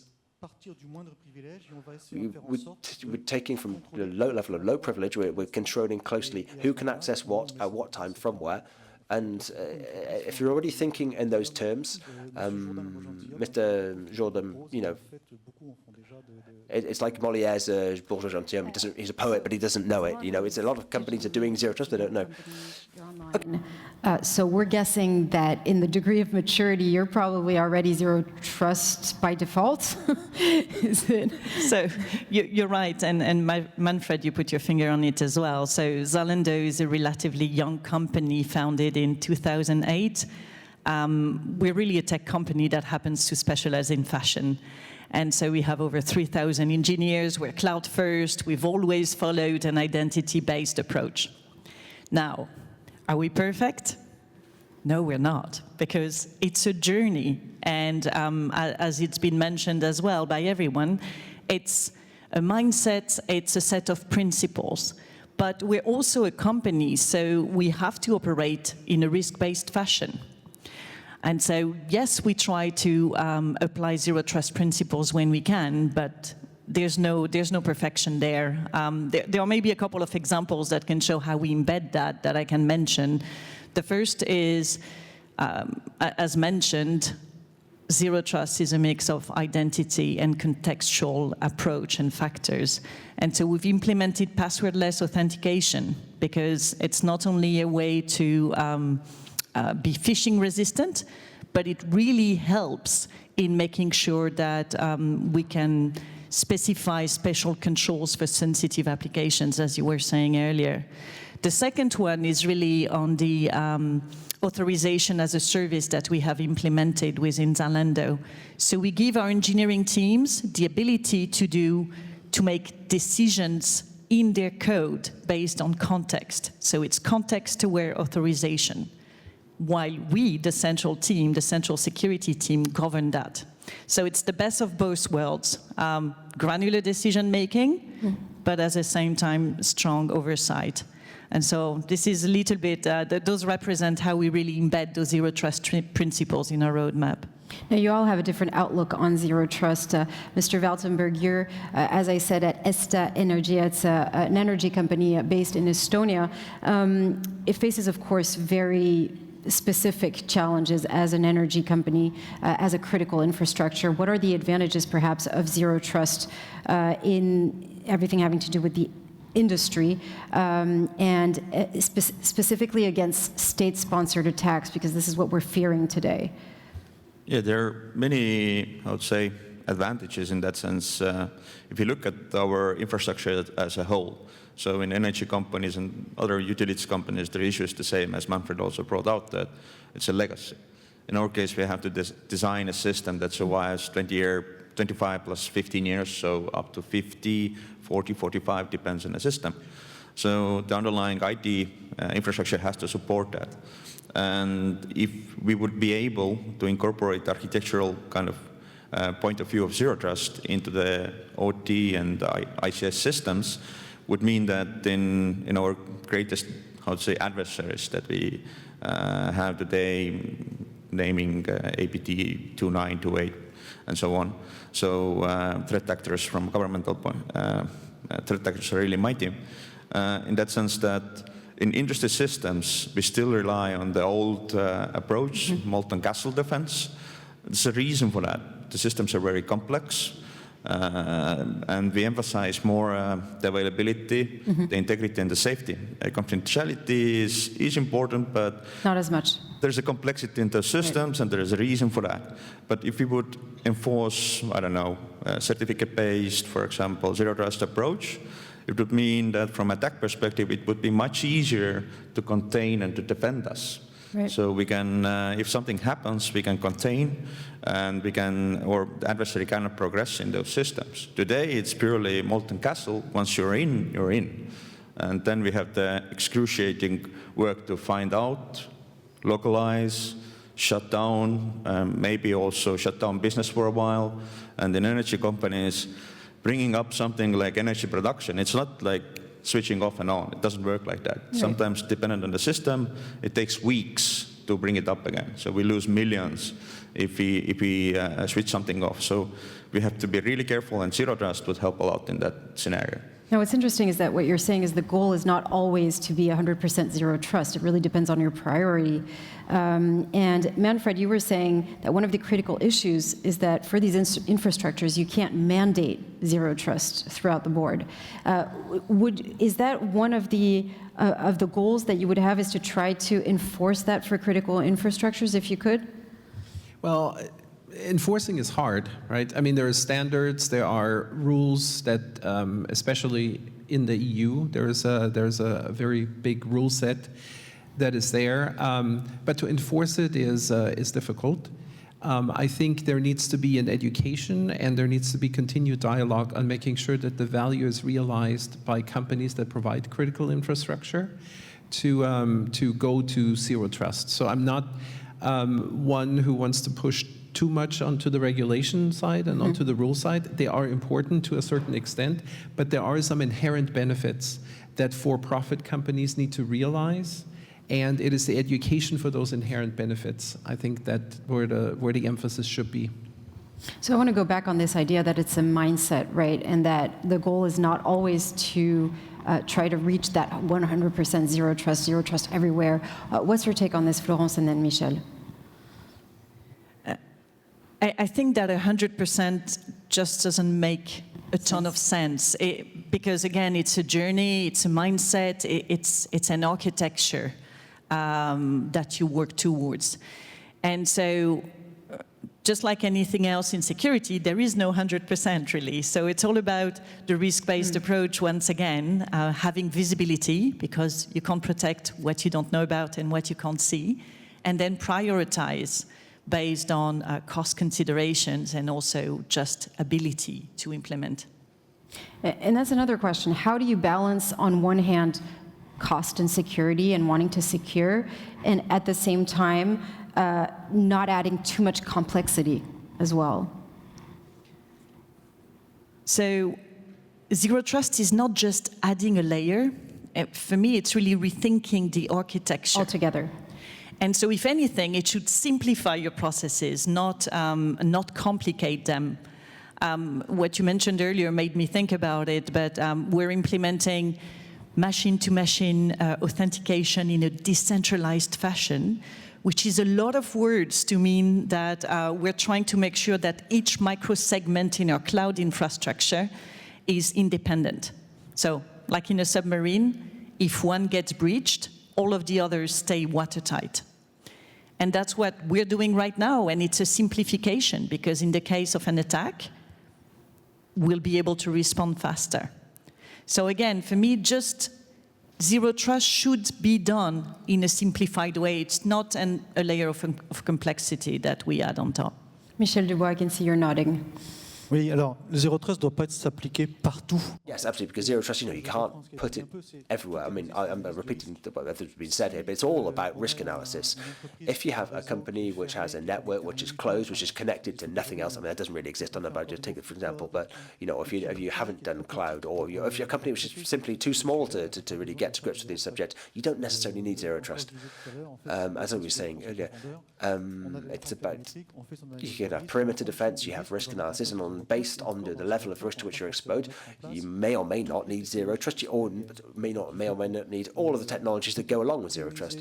You have to choose your priorities. Perhaps you might prioritize your network architecture. You could potentially, after that, strengthen your identity, strengthen your protection of flows, encrypting your flows. There are plenty of measures that can be taken, and it's the risk analysis which will determine which measures of security you prioritize in response to the threat level that's been identified and the nature of the threat that's been identified. It's not, as my neighbour said, about adding an extra layer. It's about simplification. And the company where I work, I think some of our processes, we have succeeded in simplifying them using Zero Trust mechanisms. How do you deploy, because Michel Dubois was just saying earlier that you need to be based on risk analysis to then deploy your Zero Trust mindset. How do you go about it when you want to rethink that architecture in a Zero Trust manner? Yeah, in that sense, in my case, for example, I first time as a CISO have a small architecture team. So the architecture team helps me to reason, and also we have input from our risk and compliance team, where we take the risk that we have addressed, and with the architects we, develop a solution around that. And the solution that we develop, we always, from the architectural point of view, keep it simple, stupid, is the main approach for all the systems, that we try not to introduce additional complexity, but we look at it more from the user perspective. So we want to make user processes much easier, much intuitive in that sense. And then we have had some wins in regular systems, not specifically in OT, but IT. Windows Hello, login, much easier. You don't have to use VPN for all the systems, stuff like that. And you take out some additional steps in the process that makes the life much comfortable, and you can access everywhere and so on and so forth. So Zero Trust has lots of value if you think about that, how the value is gained through enforcing those technologies or that mindset with those technologies. So that's how we do it. And my architecture team, I would say, it's the first time I do this way, but it works. Manfred. So picking up on that point a bit, I think Zero Trust should be a simplification of things. It should not make things harder, especially for users, as you said, right? The whole single sign-on, multi-factor authentication, all of that is meant to make the user's life easier. And where the complexity comes in and the difficulty is to get to Zero Trust. So while Zero Trust itself is an easier or a simplification, to get there is hard, because there are two things that you need to do. You need to understand your people, your users, and you need to understand the objects that are being accessed. And in order to get to that understanding, you have a lot of work to do. On the one side, you have identity and access management. If you have been around for a while, chances are you've got more than one identity and access management system. So there needs to be a very strong identity and access management focus. And then on the other side, you need to really understand your data. You need to know the classification level of the data. And at NATO, we obsess over unclassified, restricted data, confidential, secret data, top secret data. So that, for us, makes a huge difference. You need to have that understanding in order to match users with the data that needs to be accessed. And that's where the complexity comes in. En fait, on pourrait faire croire que ça semble plus simple. Yeah, I mean, the complexity is for the cyber experts, for the IT experts. We take the complexity to make life easier for the users. The simplification is for the users. You know, we're not, for example, users not having to have passwords all the time because they can be identified by systems. Their identity is automatically identified. It's about simplifying that for the users. So that the cyber security, it makes engaging with cybersecurity, making it easier for the user to engage with it, and this complexity comes in the system with stronger authentication. You know, for example, getting rid of passwords and giving users keys, that makes life easier for users. So it's kind of shifting the burden of complexity. We're shifting it away from users and making life easier for users. Complexity goes into the system, and you know, it's an interesting, it's a nice concept. Yeah, so capture, you know, sometimes you have to type in the, I don't know about you, but sometimes some of those capture images are just completely undecipherable. More facility for a little be easier for the user, but it's interesting because you just said that internally it's actually harder, makes things harder. So what are the reasons that some companies, let them be private or public, are not rolling out a zero trust mindset? Is it because it does involve technology and costs? Is it because it's complicated to do it? Is it because of internal resistance? What are the type of obstacles that you've encountered in your different organizations in trying to, you know, diffuse this mindset? Mr.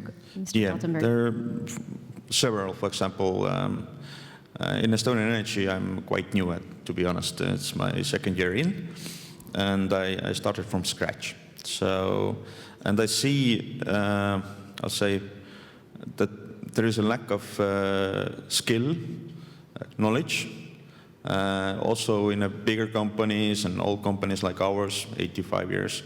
I would say that I have heard several times, like, we have done that like that for the last 25 years, and why have to we change?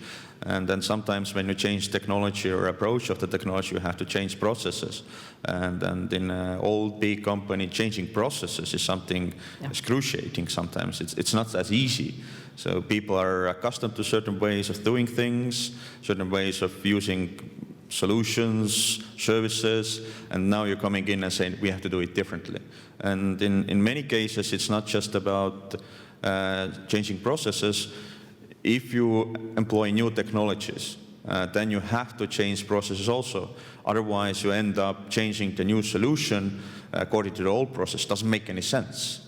If you have something new and some new capabilities and some new technologies, you have to accustom the process around that. And that's, I would say, one of the biggest issues I've seen in my company. En fait, sur la complexité de l'adoption, comme je disais. Yeah, with the complexity of adopting zero trust, I mean, as I said, some organizations, you know, they don't realize, but they're already doing a certain amount of zero trust. There are 7 key principles which are listed to zero trust. We did things kind of backwards. You know, people were hearing zero trust, they'd heard about it for so long.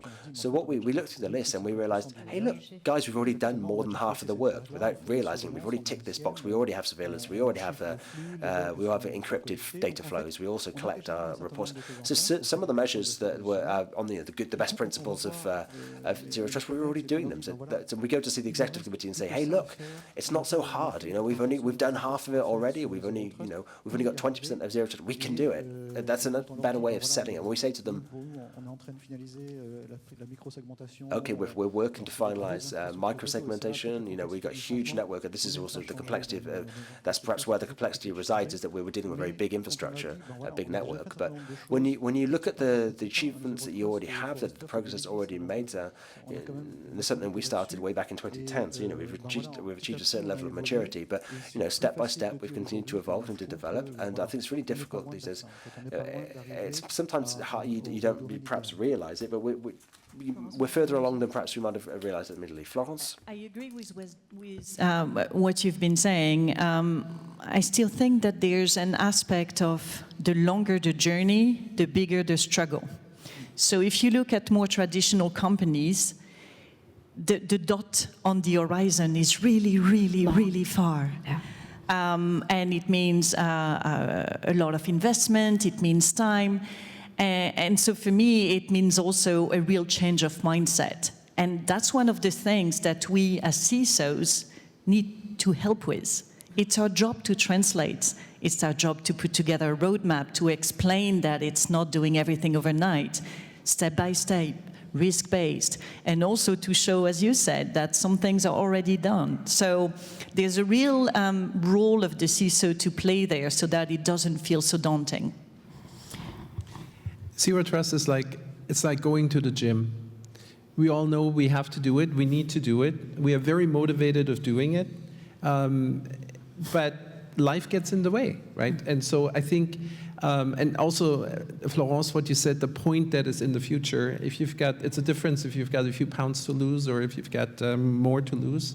And so the whole routine of going to the gym is kind of this mindset. So I think for a lot of companies, a change to Zero Trust is in conflict a bit with business, with creating new applications, with putting things out there. There is only a finite number of people and of time that you have, and you need to set priorities as to how do you spend it. And it's the same for public organizations as well, right? You have competing priorities, and we all know it's really important, and so we need to make time for it and fit it in, and then go to the gym at least 3 days a week because it protects your health, and it's a good thing to do. That's a very good analogy. Security within NATO, of course, relies on collaboration between several entities, several countries. There's a need for interoperability, harmonization, labeling. How do you go about the fact that all of the nations in Europe don't have the same degree of maturity and the same pace? So that's just a natural thing. I think we've all established earlier that we are in different parts of the journey, and so that is the same with our 32 member nations that we have at NATO, but also within... It's at another scale, though. It's at a different scale, but also within the NATO enterprise, we have different organizations with lots and lots of systems, and so we are marching at a different pace. We all make it a priority, and we're moving fast, but it is a different... it's a different pace and different positions that we are in that journey. And so the answer to that is to make it flexible. You cannot transition one part and that part then becomes inoperable, where it is no longer talking to the other parts of the organization. So it's a bit of a mix between a puzzle game and a domino game, that you do it right and you do it in harmony. Now, we spoke about this morning in the introductory panel, Zero Trust is about authentication, so that leads me to the question of digital identity. Mr. Waltenberg, you're from Estonia. We all know that Estonia is the first e-nation. I think it's more than 90% of government services that are already digitized. More? 90%? It's getting near to 99, I guess. So you're literally, as a nation, digitally native. How did you embark the Estonians, though, on this journey? How did the country do that in the forefathers? Yeah, it's a trick question, actually. No, it's. I've been telling that a lot to my colleagues from outside of Estonia, and they also wonder how that we don't go mad and don't, get panicked that the government will also spy on us. But you have to understand where we come from. So in 92, regaining our freedom again, coming from Soviet Union, having the legacy of that, which wasn't much actually, to be honest, and then losing all the governmental, machinery behind that, we have to decide where and how next. And in Estonia, we established that we are a small country. There is 1.3 million of people in Estonia. Landmass is the size of Netherlands and Denmark. Lots of free space, but not enough in that sense that support a heavy government. So bureaucracy-wise, we established that we need to do something new. And we did the tiger leap, which we call in Estonia, and then we started to digitalize everything. And it wasn't really a hard decision. It just showed us that this is the right way. And back in 2002, when we established the ID card system, we established that every newborn Estonian will get the digital ID. And the underlying system was like the way we explained to our public people in Estonia that you have the control of that system. You have the capability to audit the system. You can see who accessed your data. You can revoke the access to that data every time, and so on and so forth. And we started to build our infrastructure, digital infrastructure around that. So I'll say giving people the beneficial benefits, having that digital ID enables people to sign contracts, establish companies in a minute, do taxes under 2 minutes almost. Lots of things. In Estonia, I would say we are almost rid of the paper bureaucracy. Right. It's full digital. Now, of course, all companies, it can really facilitate the job of companies if there's digital identity within a country. What would be your arguments to try to convince people that digital identity is the way to go? Because maybe it wasn't the case in Estonia, but in other countries, I'm thinking in France, for instance, digital identity is not seen as something positive. It has a very much a big brother vibe to it for French people, at least. What would be your argument in favor of digital identity? So I've been living in the Netherlands for 20 years, and we also make big use of digital identity, a bit behind, but we're catching up.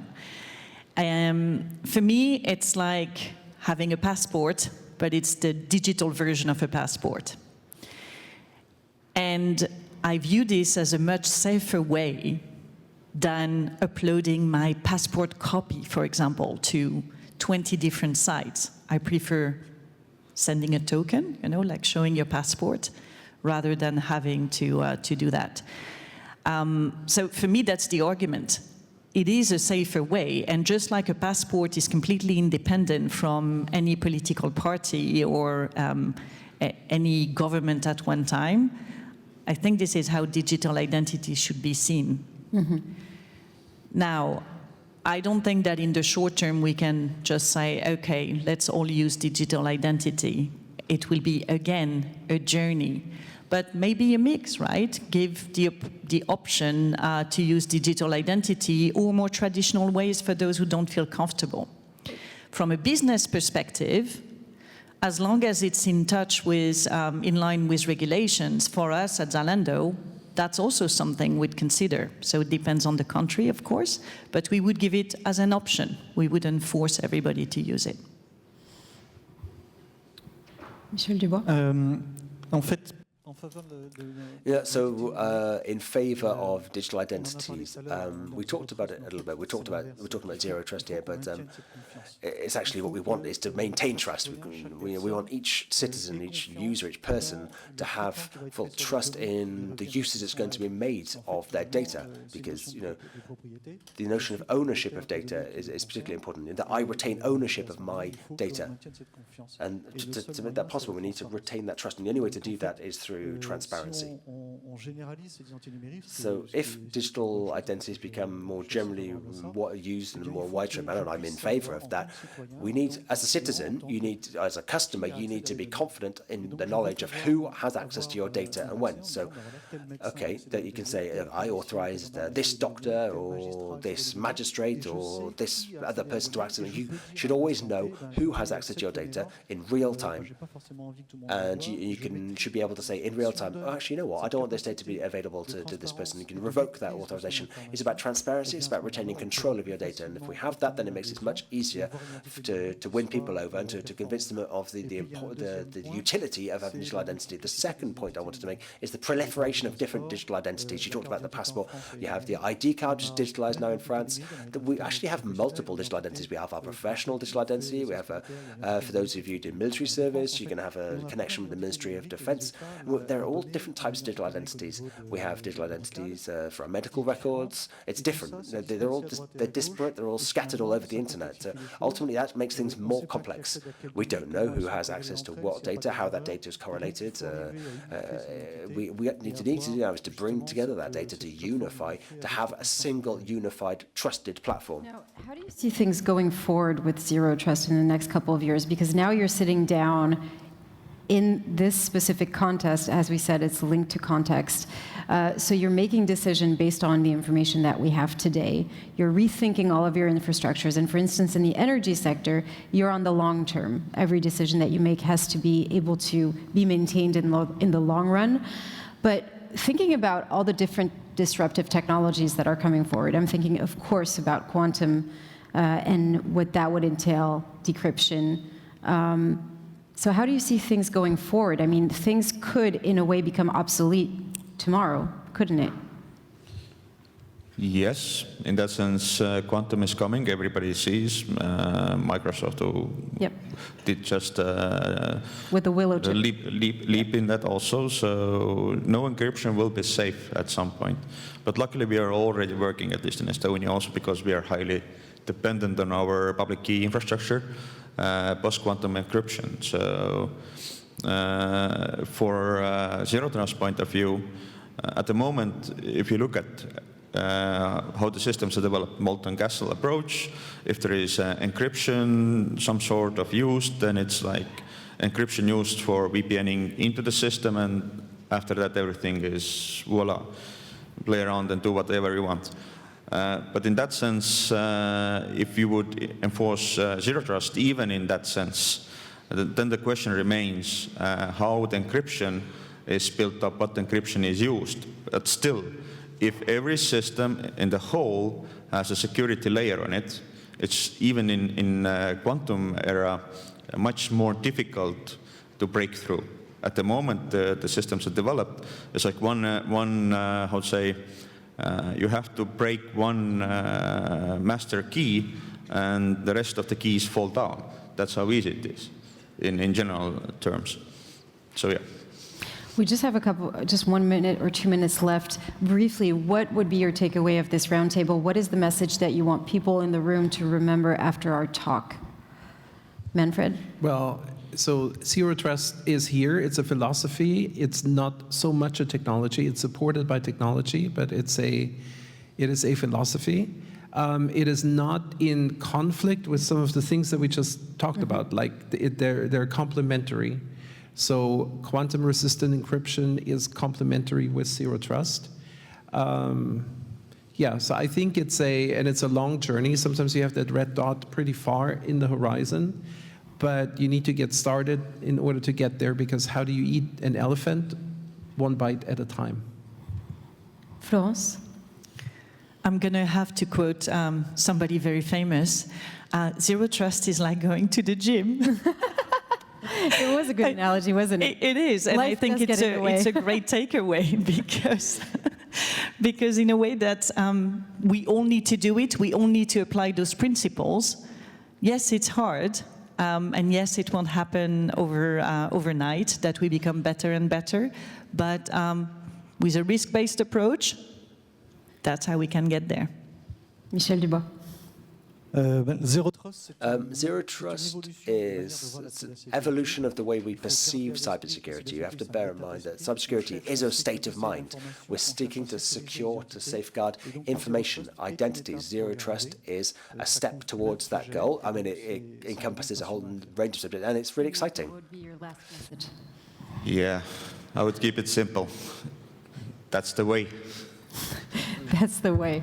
All right, well, that brings us to the end of this roundtable. I'd just like for us to take a look at this drawing that was made by Nicolas over there. Thank you so much for that. Zero Trust, what does it mean? Lots of different ways, but I think you all agree on the fact that it's a philosophy, it's a mindset, it's a long journey, and we need to embark on it.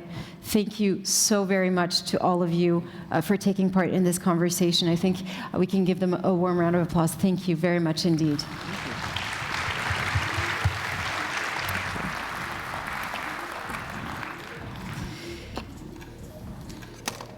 please go back to the audience. Thank you so much. And I'm now going to call Charlotte for the next session. Charlotte, who is going to present a next interview, I think.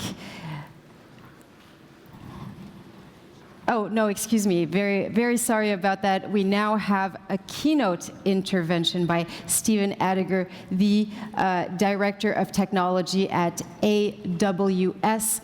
Please do welcome him on stage.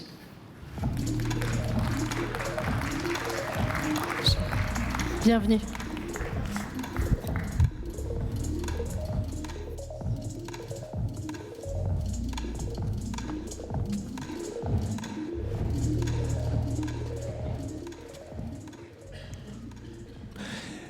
Merci beaucoup. Bonjour à toutes et à tous. Thank you very much. Hello, everybody. And it's a pleasure for me to come and talk to you about Zero Trust and the way it was implemented within AWS and how we help our clients to implement all of that. So I'm not going to come back to the term Zero Trust or to in-depth defense. This journey for AWS started about 20 years ago, even before Zero Trust existed. And in fact, it begins with an injunction, an order that was given to us at the highest level, which is security is the highest priority for AWS. And this is a message that is given to all the teams, carried by the CEO. And to give you an example, our global CSIO reports directly to the CEO and has a weekly meeting to be able to review the metrics, the incidents, the roadmaps. And we have a compliance team who can actually decide on anything, and nothing goes into production without having been validated in security.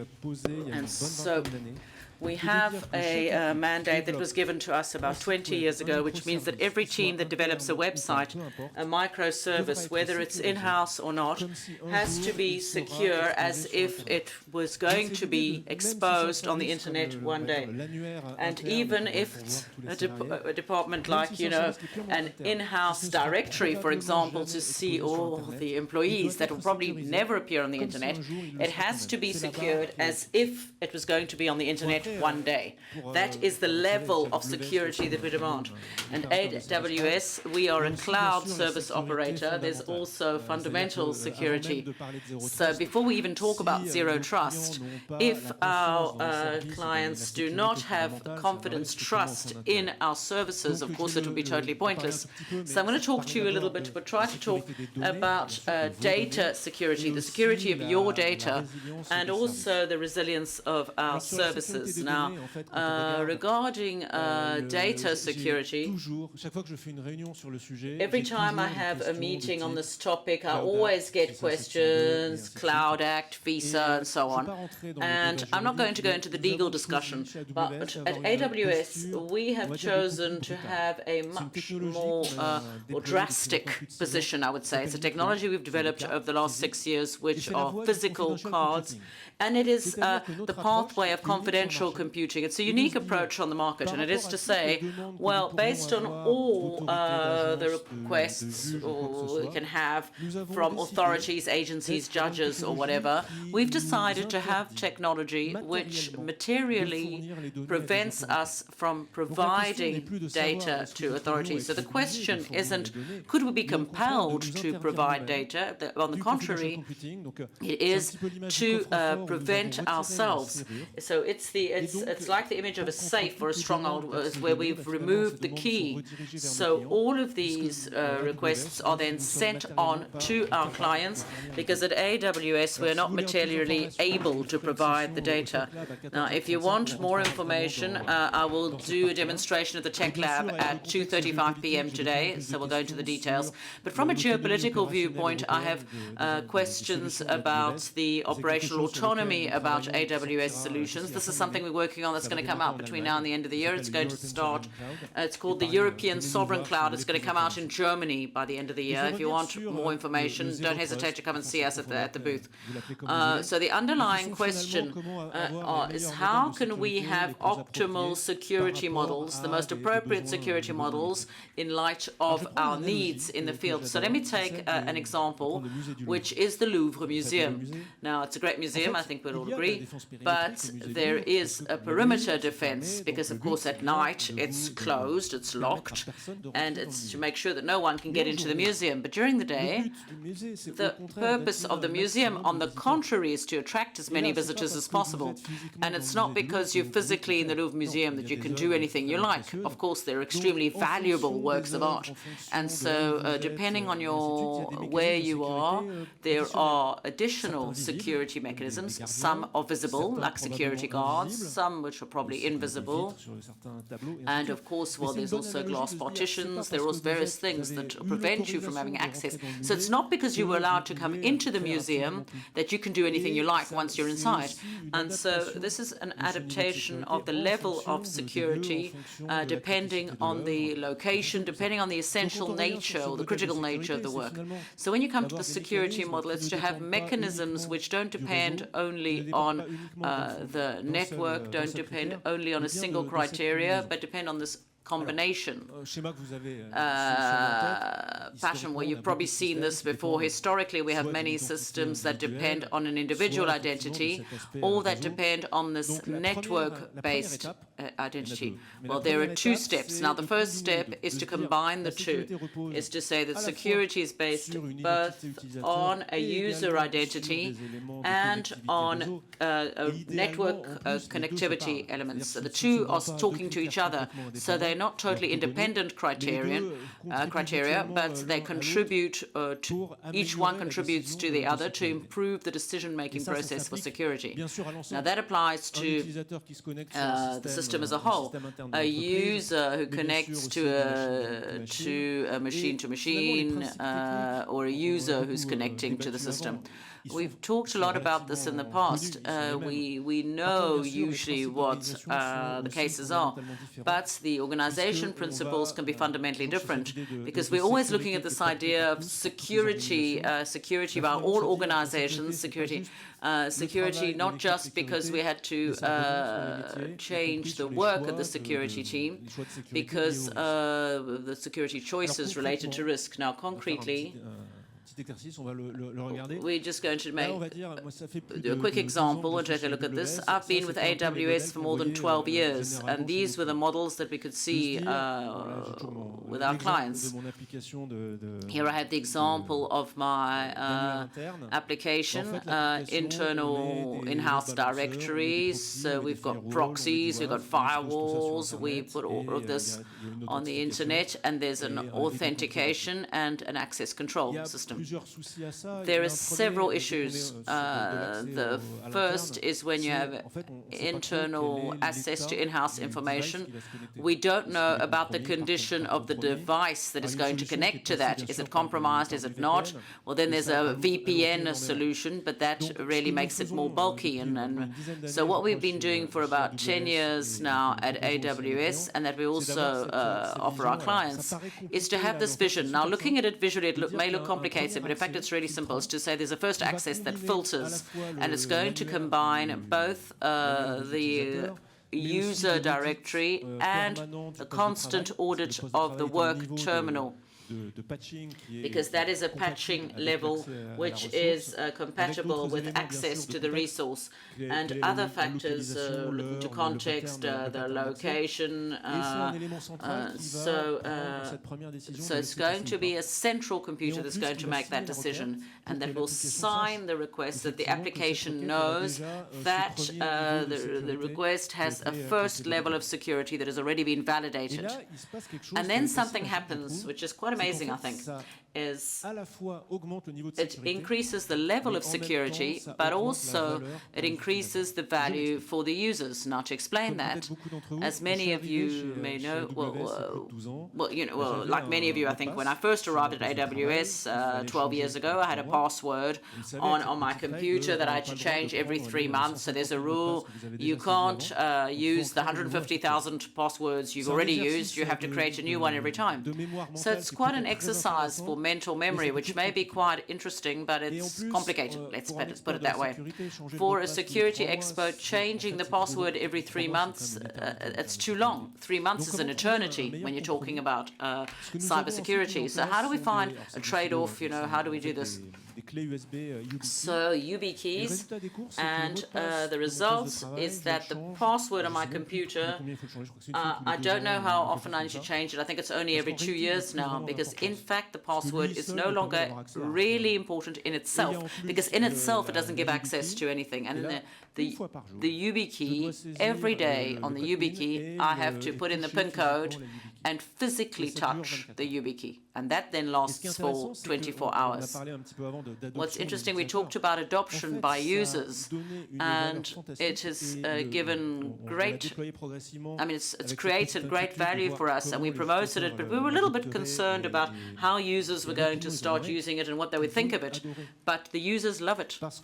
They love it because it avoids having to change your password regularly. It's just, so you use it once a day, and it's a much better user experience. And for the developers of applications, it also gives you a much better experience because it takes out many functions related to security. It simplifies applications, and the security teams just love it because they finally have a central point where they can see all the flows, make decisions, and allow the rules to evolve as and do what they want without having impact on the applications.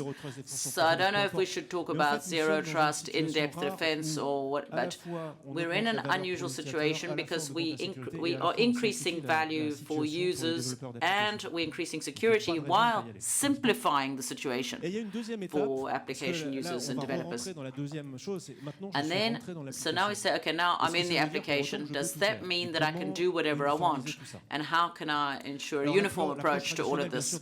Now, the traditional aspect is in the code, So authorization within the application, to understand the rules, you have to read the code, and to change the rules, you have to change the code. And that can be complicated. So we have also taken the initiative of saying, we're going to take this a step further and do it in the same way as earlier, but also have this analysis and authorization engine that's going to be available to make decisions for each user action. Is the user allowed to do that, to consult, to look at that data? You're going to say, oh yes, okay, but that's an AWS service.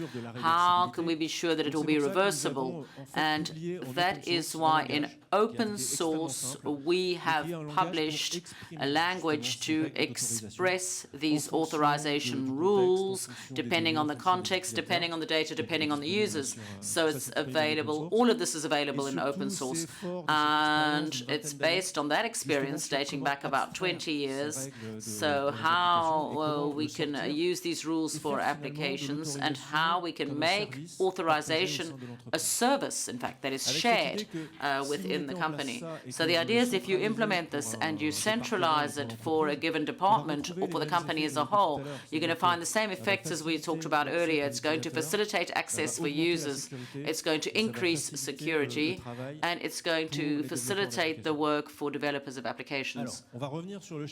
So now to come back to this chart, here you have the organization, the architecture with microservices. You can see there are many more aspects here. The first step, as I said, the access with the computer via the network. So the first question, of course, in the system, is the user authorized to use this application?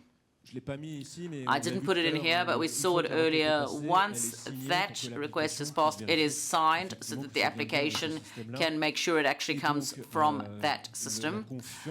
So the application gives us the trust Then, what I said earlier, now the next question is the user allowed to use this function or allowed to see that thumbnail?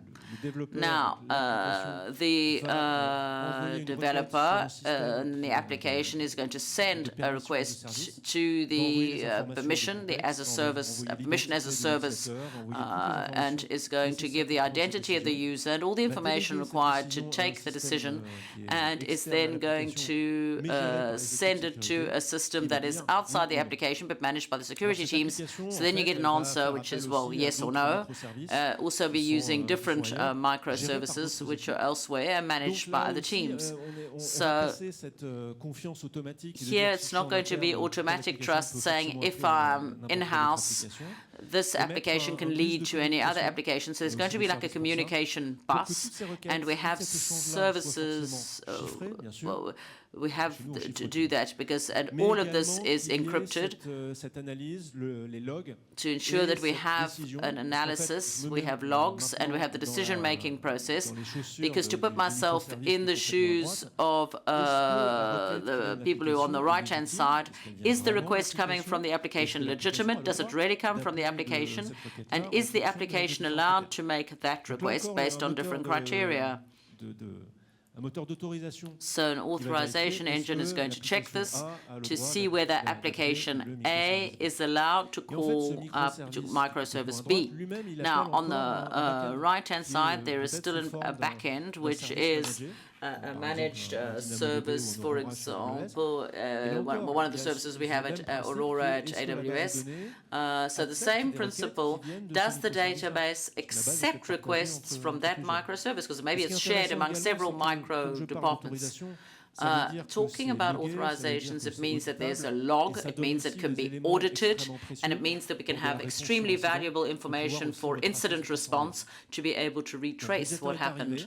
So now, the user has arrived. The user's in the application. The user went into microservice or department B, and the data then is fed back. And then we still have a choice to make. Do we show all the data to the user, or is it only some of the data that we're going to show? So that's a little bit deeper in the code, but there we're going to call the same engine that's at the bottom, and the application is going to say, okay, I have this set of data with this classification. I have a user with this profile. How should I filter the data to know which data are authorized and which are not, based on geographical criteria, based on what business unit or what department the user is in? So the idea, and this works very well, and this is where we support our clients, is to have these bricks which are shared, which are pooled, to have this access control in applications, so at the entrance to the application, but also to have this authorization engine that makes it possible to outsource from the application viewpoint. So the application will delegate to a shared system all of these operations for access and control analysis. So you see these are points that we really have in these two levels: zero trust in the cloud, so within the cloud. So for the clients who want, you can have all these components which are ready to use in the cloud, and then more in-depth work into the applications, so giving the access to the application, as I said, and then to open the applications based on these different items of information. And then we have many different partners, zero trust partners. Many of them are here today, and as was said by all the previous speakers, well, it's a long journey, but it is a journey that is a win-win-win situation: win for users, win for developers of apps, and win situation for security teams as well. Thank you very much. Thank you very much, Stéphane Adinger, for that excellent presentation. Thank you to you. And now, to conclude this morning's work now, We are going to move on to a sequence that is more focused on entertainment and popular culture and move into the notion of zero trust through cinema by talking about well-known movies which often have anticipated the challenges of our world. So throughout this session, we will invite you to participate actively thanks to an interactive vote, and our guest is going to give you all the information. So I'm very pleased to invite Olivier Parent, who is the co-founder of the Prospective Counter and a writer for INCYBER News, so to join us here for this cinema sequence. Enjoy.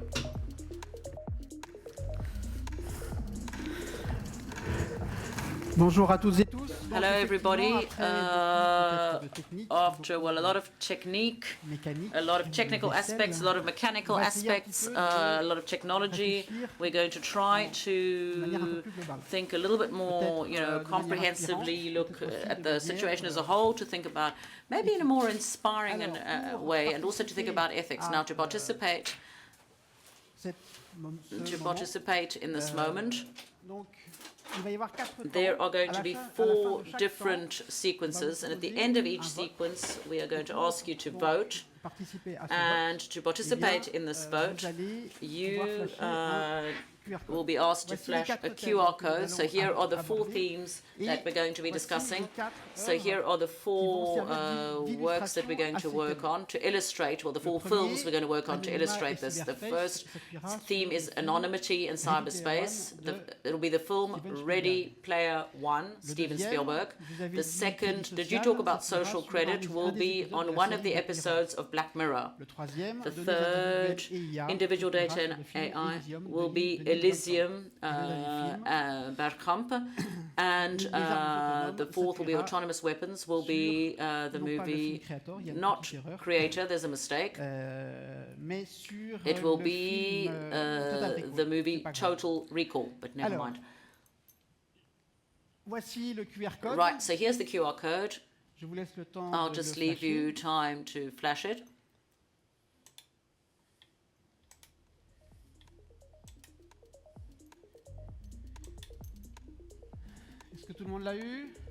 Everybody got it? Okay. Les likes, en tout cas, arrivent. C'est très bien. So the likes are coming in. It looks like we're okay. Encore quelques secondes. Just a few more seconds. Okay. Slowing down. Voilà. Okay. On attend les 100. There we have it, I think. Are there 100 of us? Voilà, ça ralentit. Okay, people are joining and slowing down. Are we going to reach 100? Est-ce que tout le monde est bien connecté? Is everybody connected?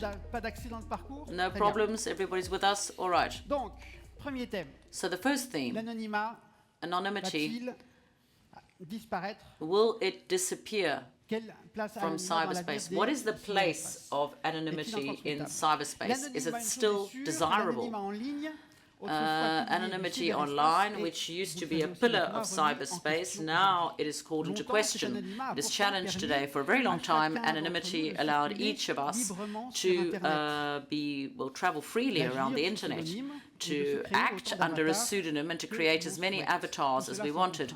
All of that without any constraints. But with dematerialization of our societies, the generalization of authentication and management of digital identities, that freedom is tending to disappear.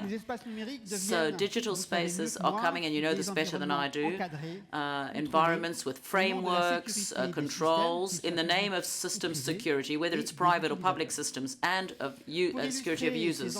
Now, to illustrate these challenges, let's take the movie Ready Player One, Steven Spielberg. So here, we're at a moment in the movie when, for the first time, the heroes meet. Two-thirds, the first two-thirds almost, they don't know each other in reality. They know each other through avatars. And now, for the first time, they meet. So, what happens in Ready Player One? It's the oasis, a metaverse, a persistent virtual universe where each person can embody an identity to experience fabulous adventures. And here we have some of the avatars as well. And thanks to the anonymity, the users escape the constraints of the real world, whether these constraints are social, economic, physical, environmental, which is the case in the movie. But above all, this metaverse is threatened by companies seeking to make money off these digital identities. There is a struggle between the hero and one of these companies, which reflects a very real tension in our daily lives between an open internet and an internet under surveillance. In security, you know this much better than I do. The dominant model is the zero trust, which is the theme of this forum, according to which no system must be presumed by default to be reliable. This principle applied to machines could become a sort of norm in interpersonal relationships in virtual digital spaces. In that framework, businesses and states have developed authentication systems which are increasingly sophisticated. So the objective is to guarantee security of transactions and interactions. But how far should we go to remove anonymity in the name of reinforcing collective security? We've moved into a system where each individual is already constantly monitored and traced. So in this world that is moving from the tangible to the virtual, the risk is to see the presumption of innocence being replaced by the presumption of fraud. Any action under an anonymous approach by default would become suspicious. Ready Player One shows that the end of anonymity is not just a security matter, but also a danger for fundamental freedoms. Think about the whistleblowers and the journalists. Their work depends on guaranteed digital anonymity. Is anonymity going to disappear? Not necessarily. Well, it can be recomposed, reorganized. The question is no longer do we need anonymous internet, but how we can preserve a balance between the protection of systems and respect for individual freedoms. That is one of the essential conditions for the rule of law in our tangible world, to be applied and put into the virtual world that we're busy building. So we are at a decisive turning point now. Today, we need to think collectively, as we're doing here, about the social architecture of the digital world of tomorrow. This question is fundamental. It goes beyond system security to look at our relationship with privacy, physical and virtual identities, and what does it mean to be free in the digital world of the future? So that is, well, those are a few thoughts about the principle of science fiction is to take us out of our daily lives, to allow us to think differently. So to continue with that, so let's answer these questions. What will anonymity online be in the future? You can vote directly so we keep the principles of anonymity online as they are today. Second, delegate to private platforms the management of digital identities. And third, ask states to deploy digital citizenship and passports, which would still allow us to have avatars as we want to, but for some actions we will be under the protection of the passport, the digital passport, as we have our own passports in the real world. So it looks like this is very interesting. It looks like there is a notion of sovereignty of state to deploy in the virtual worlds. Just waiting for it to slow down, showing that everybody's finished answering. Voilà, je pense que on va s'arrêter là. La bascule est franche. Il y a 50% de plus sur l'option numéro 3, I il n'y a think pas there are de over, réponse. well, there's no Voilà, right c'est answer. juste It's just to have an idea of what you réfléchir think. It's just to ensemble think à about une this question together, Alors, about passons an ethical à notre issue. deuxième thème. Now, to move on to the Si vous second voulez, theme, pour ceux qui sont arrivés, the second theme for those who Là, arrived c'est le QR later, code here is the pour, QR code récupérer le train. to will come and join us. This is the QR code. Et donc, deuxième thème. Vous avez dit crédit social. Second theme. So we Avec talked des about questions telles que social credit with questions l'exploitation such des données et as le crédit social demain.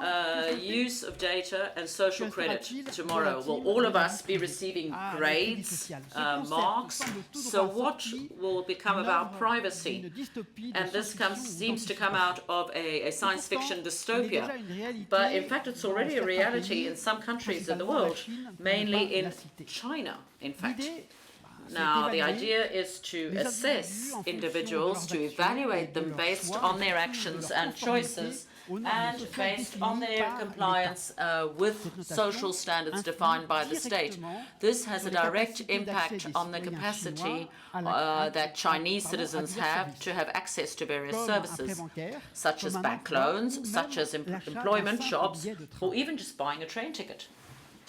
Une question essentielle. So an se pose essential alors. question is Qu'en asked est-il de then, l'usage des données what about personnelles the use of our dans ce système personal qui data décide in this ce qui system doit rester that confidentiel de decides ce what qui est remains peut-être confidential utilisé pour and évaluer that un what is individu? used to assess or En evaluate Chine, an ces individual? limites semblent In China, floues. these Pour mieux boundaries comprendre la are quite situation vague and are chinoise, blurred, je in vous fact. invite Now, when you get home, to look at this Chinese situation, look at the documentary My Wife Has Credit. It's on YouTube, on the chaîne parlementaire, which is a French channel. It shows how this omnipresent surveillance is accepted and even included in the lifestyles of the Chinese population, which is quite surprising from a European viewpoint. So what the documentary shows is, well, this Black Mirror anticipated it in an even more radical way. In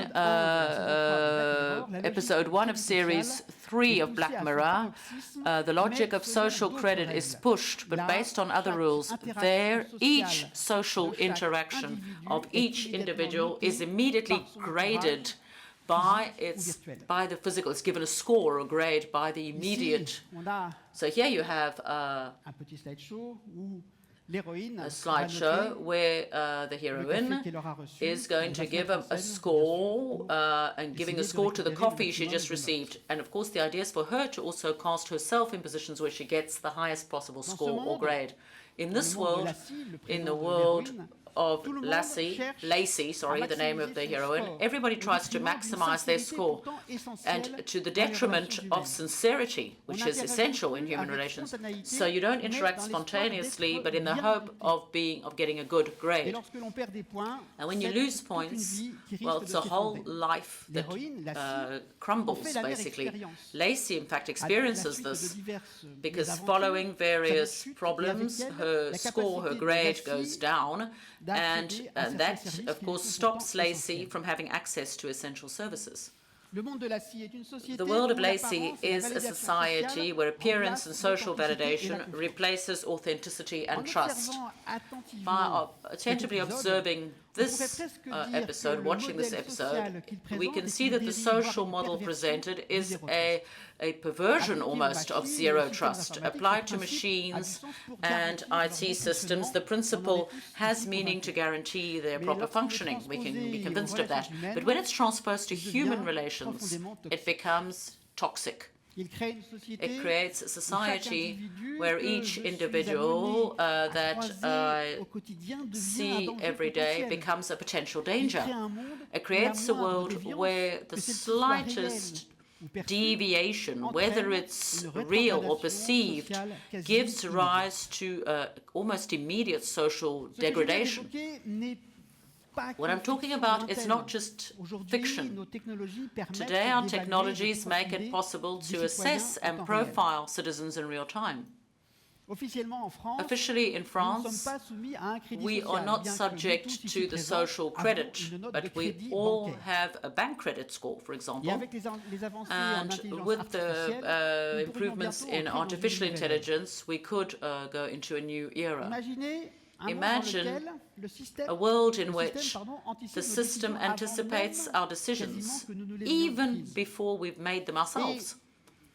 And an autonomous taxi that I might need could arrive in the minutes following my request because the system had anticipated the request by making a machine available nearby.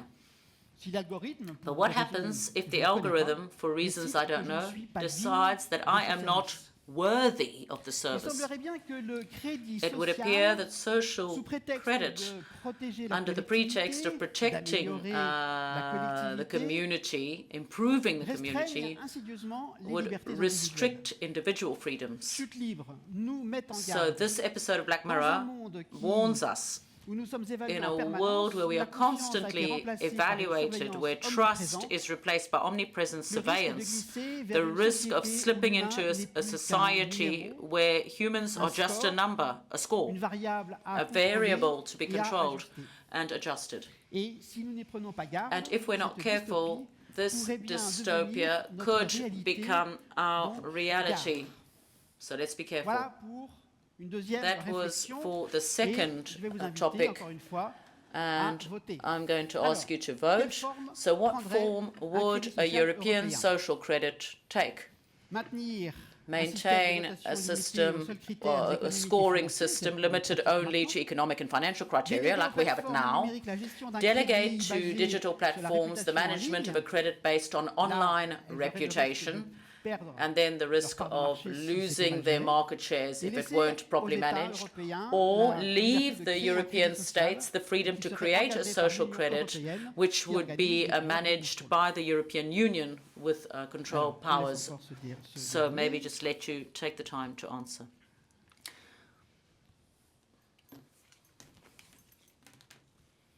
Voilà, je pense que là, pareil, le jeu est fait. All right, so Allez à Jacta Est. that's it. Has everybody voted? It looks like in Europe we don't really want the social credit system. That's what it looks like based on your answers. So we're going to move on to the third theme, individual data and artificial intelligence. What classification for data, depending on the risk. So artificial intelligence has created a revolution in our relationship with data, but it raises a question that is absolutely essential. How can we ensure the classification, surveillance of the data, depending on the risks that it could represent for individuals and for organizations? The objective, of this classification is twofold: to guarantee the protection of fundamental rights of individuals by avoiding wrongful use of their information, and also to prevent industrial espionage and cyber attacks. But if you look a bit deeper, we could ask ourselves the question, where do we place the boundary between cybersecurity and cyber surveillance? A film illustrates this through the description of a dystopian world. In the form of artificial intelligence, in the form of robots, artificial intelligence is omnipresent. The film Elysium shows how artificial intelesence has taken charge of functions which today are considered to be human by essence. Here, we follow the hero, Matt Damon, who has the judgment of a robot.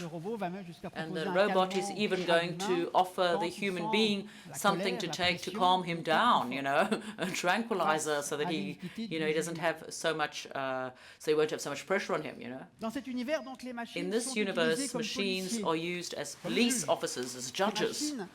machines act with respect to humans without any capacity to show empathy, nuance, or interpretation.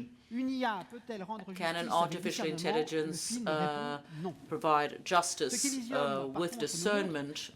Well, the film says no, but what Elysium shows us is the risk of a world administered by algorithms. Algorithms who have no humanity, who do not have what makes human life with its complexity and its individual and collective complexity. But of course, artificial intelligence can be very useful in the world of medicine to detect anomalies, discrepancies that cannot be seen by the human eye or X-rays. However, it asks the question, what about medical secrecy? Can that survive in a world where our medical files are dematerialized and potentially analyzed continuously or even hacked? If in the future our connected watch, I don't have one, but if it shows our state of health, would we still be free to take out insurance without being penalized by an unfavorable analysis of our profile? These questions go beyond the medical area. What will happen when predictive AI can anticipate collective human behavior? The first attempts for surveillance have failed. It was in the US around 2013. But with generative AI that we have now, these systems will come back in a better form and maybe more dangerous form. Imagine a world where algorithms which are judged to be infallible, influence our freedoms. What recourse would we have if we were listed as risk, whereas we haven't committed any offense? This is where the zero trust concept takes on all its importance. This principle applied to autonomous system means that any AI that can learn, that can evolve, must remain supervised by humans, strictly supervised. But taken by fascination for innovation, in the urgency of developing market shares, are we taking the right path for this precautionary principle? Or have we allowed algorithms to take over? Well, Elysium warns us about this. When we give power to the machine, the boundary between progress and oppression is very blurry and fragile. We have a fundamental question here. If we do not do anything, what recourse will we have against a system that will classify us, monitor us, and control us in the name of social optimization? Where will we trace the line between innovation and protection of our freedoms? And will we be able to defend our freedoms? Will we still have the capacity to revolt? All right, that is the principle of this movie. All right. So to vote, what future for the use of human data by artificial intelligence? Towards a protective approach focused on individual freedoms, make humanity great again. I hope.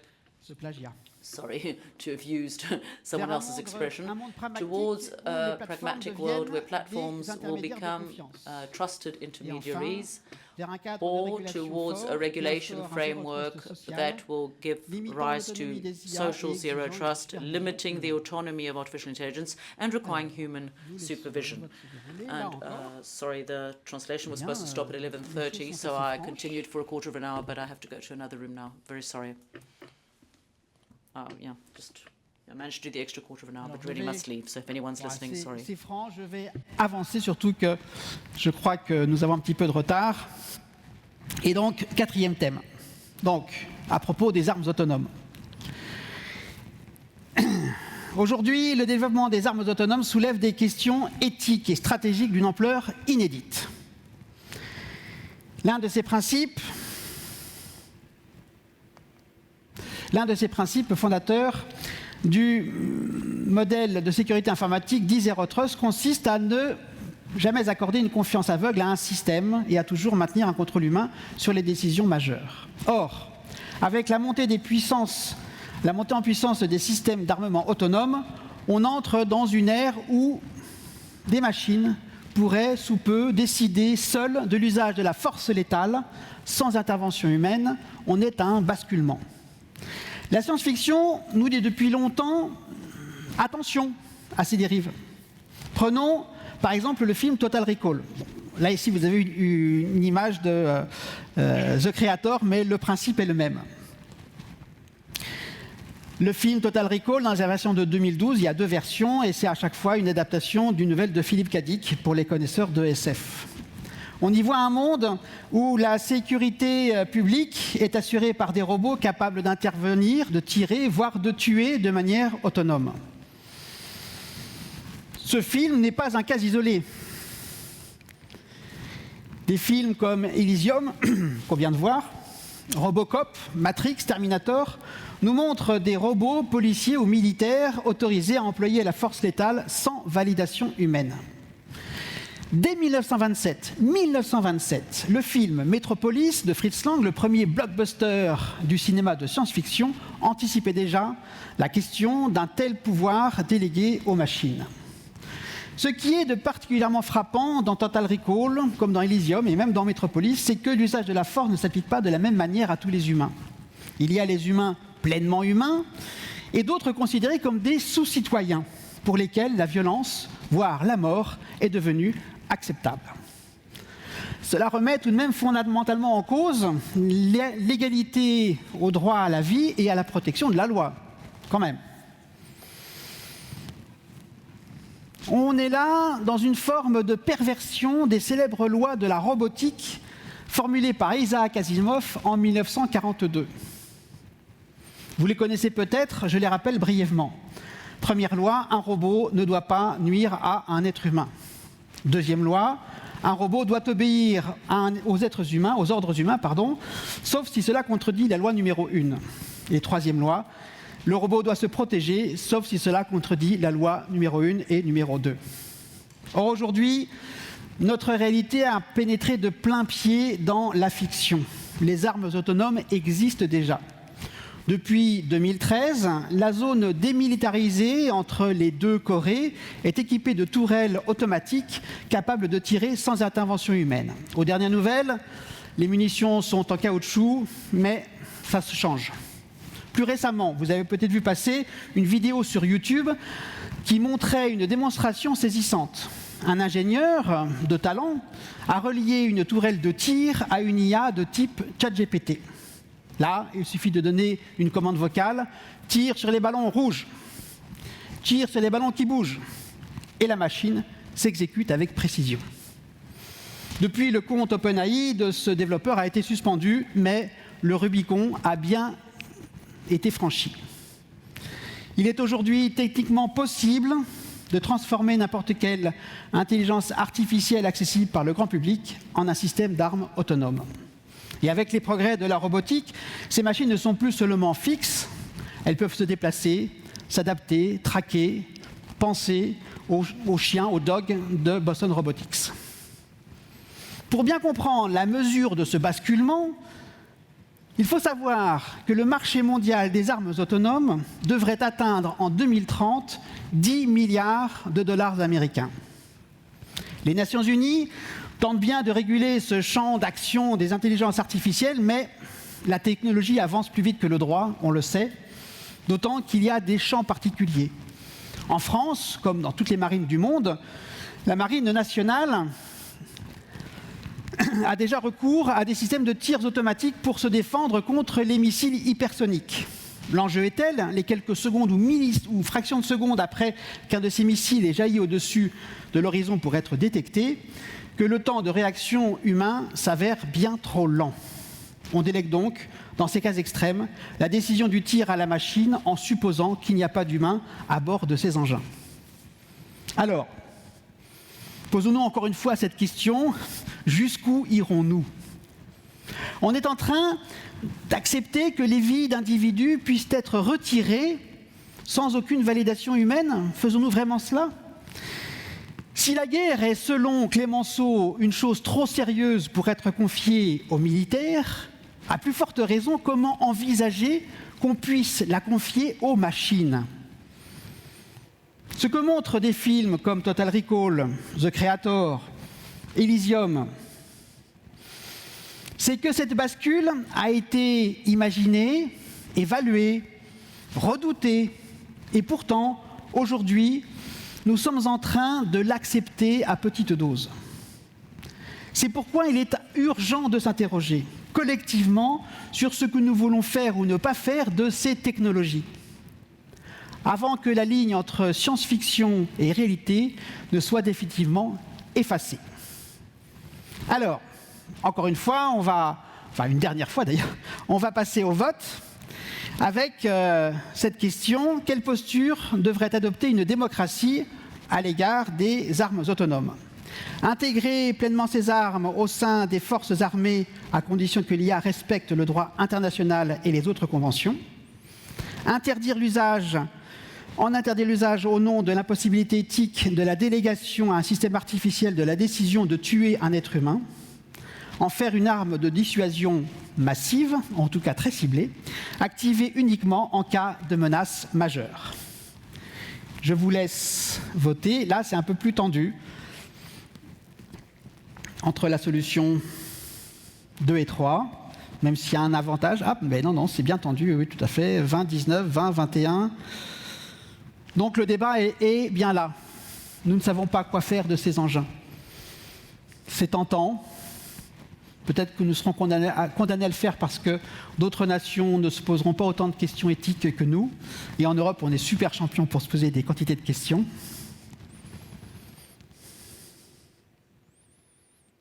Voilà, on va s'arrêter là. Je vous remercie de votre attention. Je vais vous rendre à la vraie vie. Ces analyses ont été réalisées à partir des analyses que je rédige pour INCYBER News ainsi que pour Spaceable, l'Observatoire de prospective spatiale du CNES. Il comporte aussi les travaux que je mène au comptoir prospectiviste, le bureau d'études en prospective que je dirige. Merci de votre attention, merci de votre participation.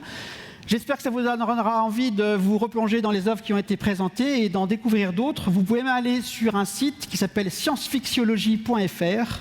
C'est un barbarisme, mais là, vous aurez tout ce dont vous avez besoin pour explorer la science-fiction et pour découvrir comment elle nous aide à penser le réel d'une autre manière. Merci beaucoup, Olivier, pour cette séquence cinéma et science-fiction.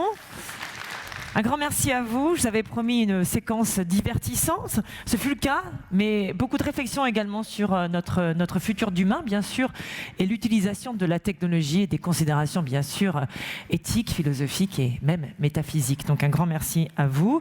Regardez ce dessin qui a été fait par Nicolas, qui est notre illustrateur.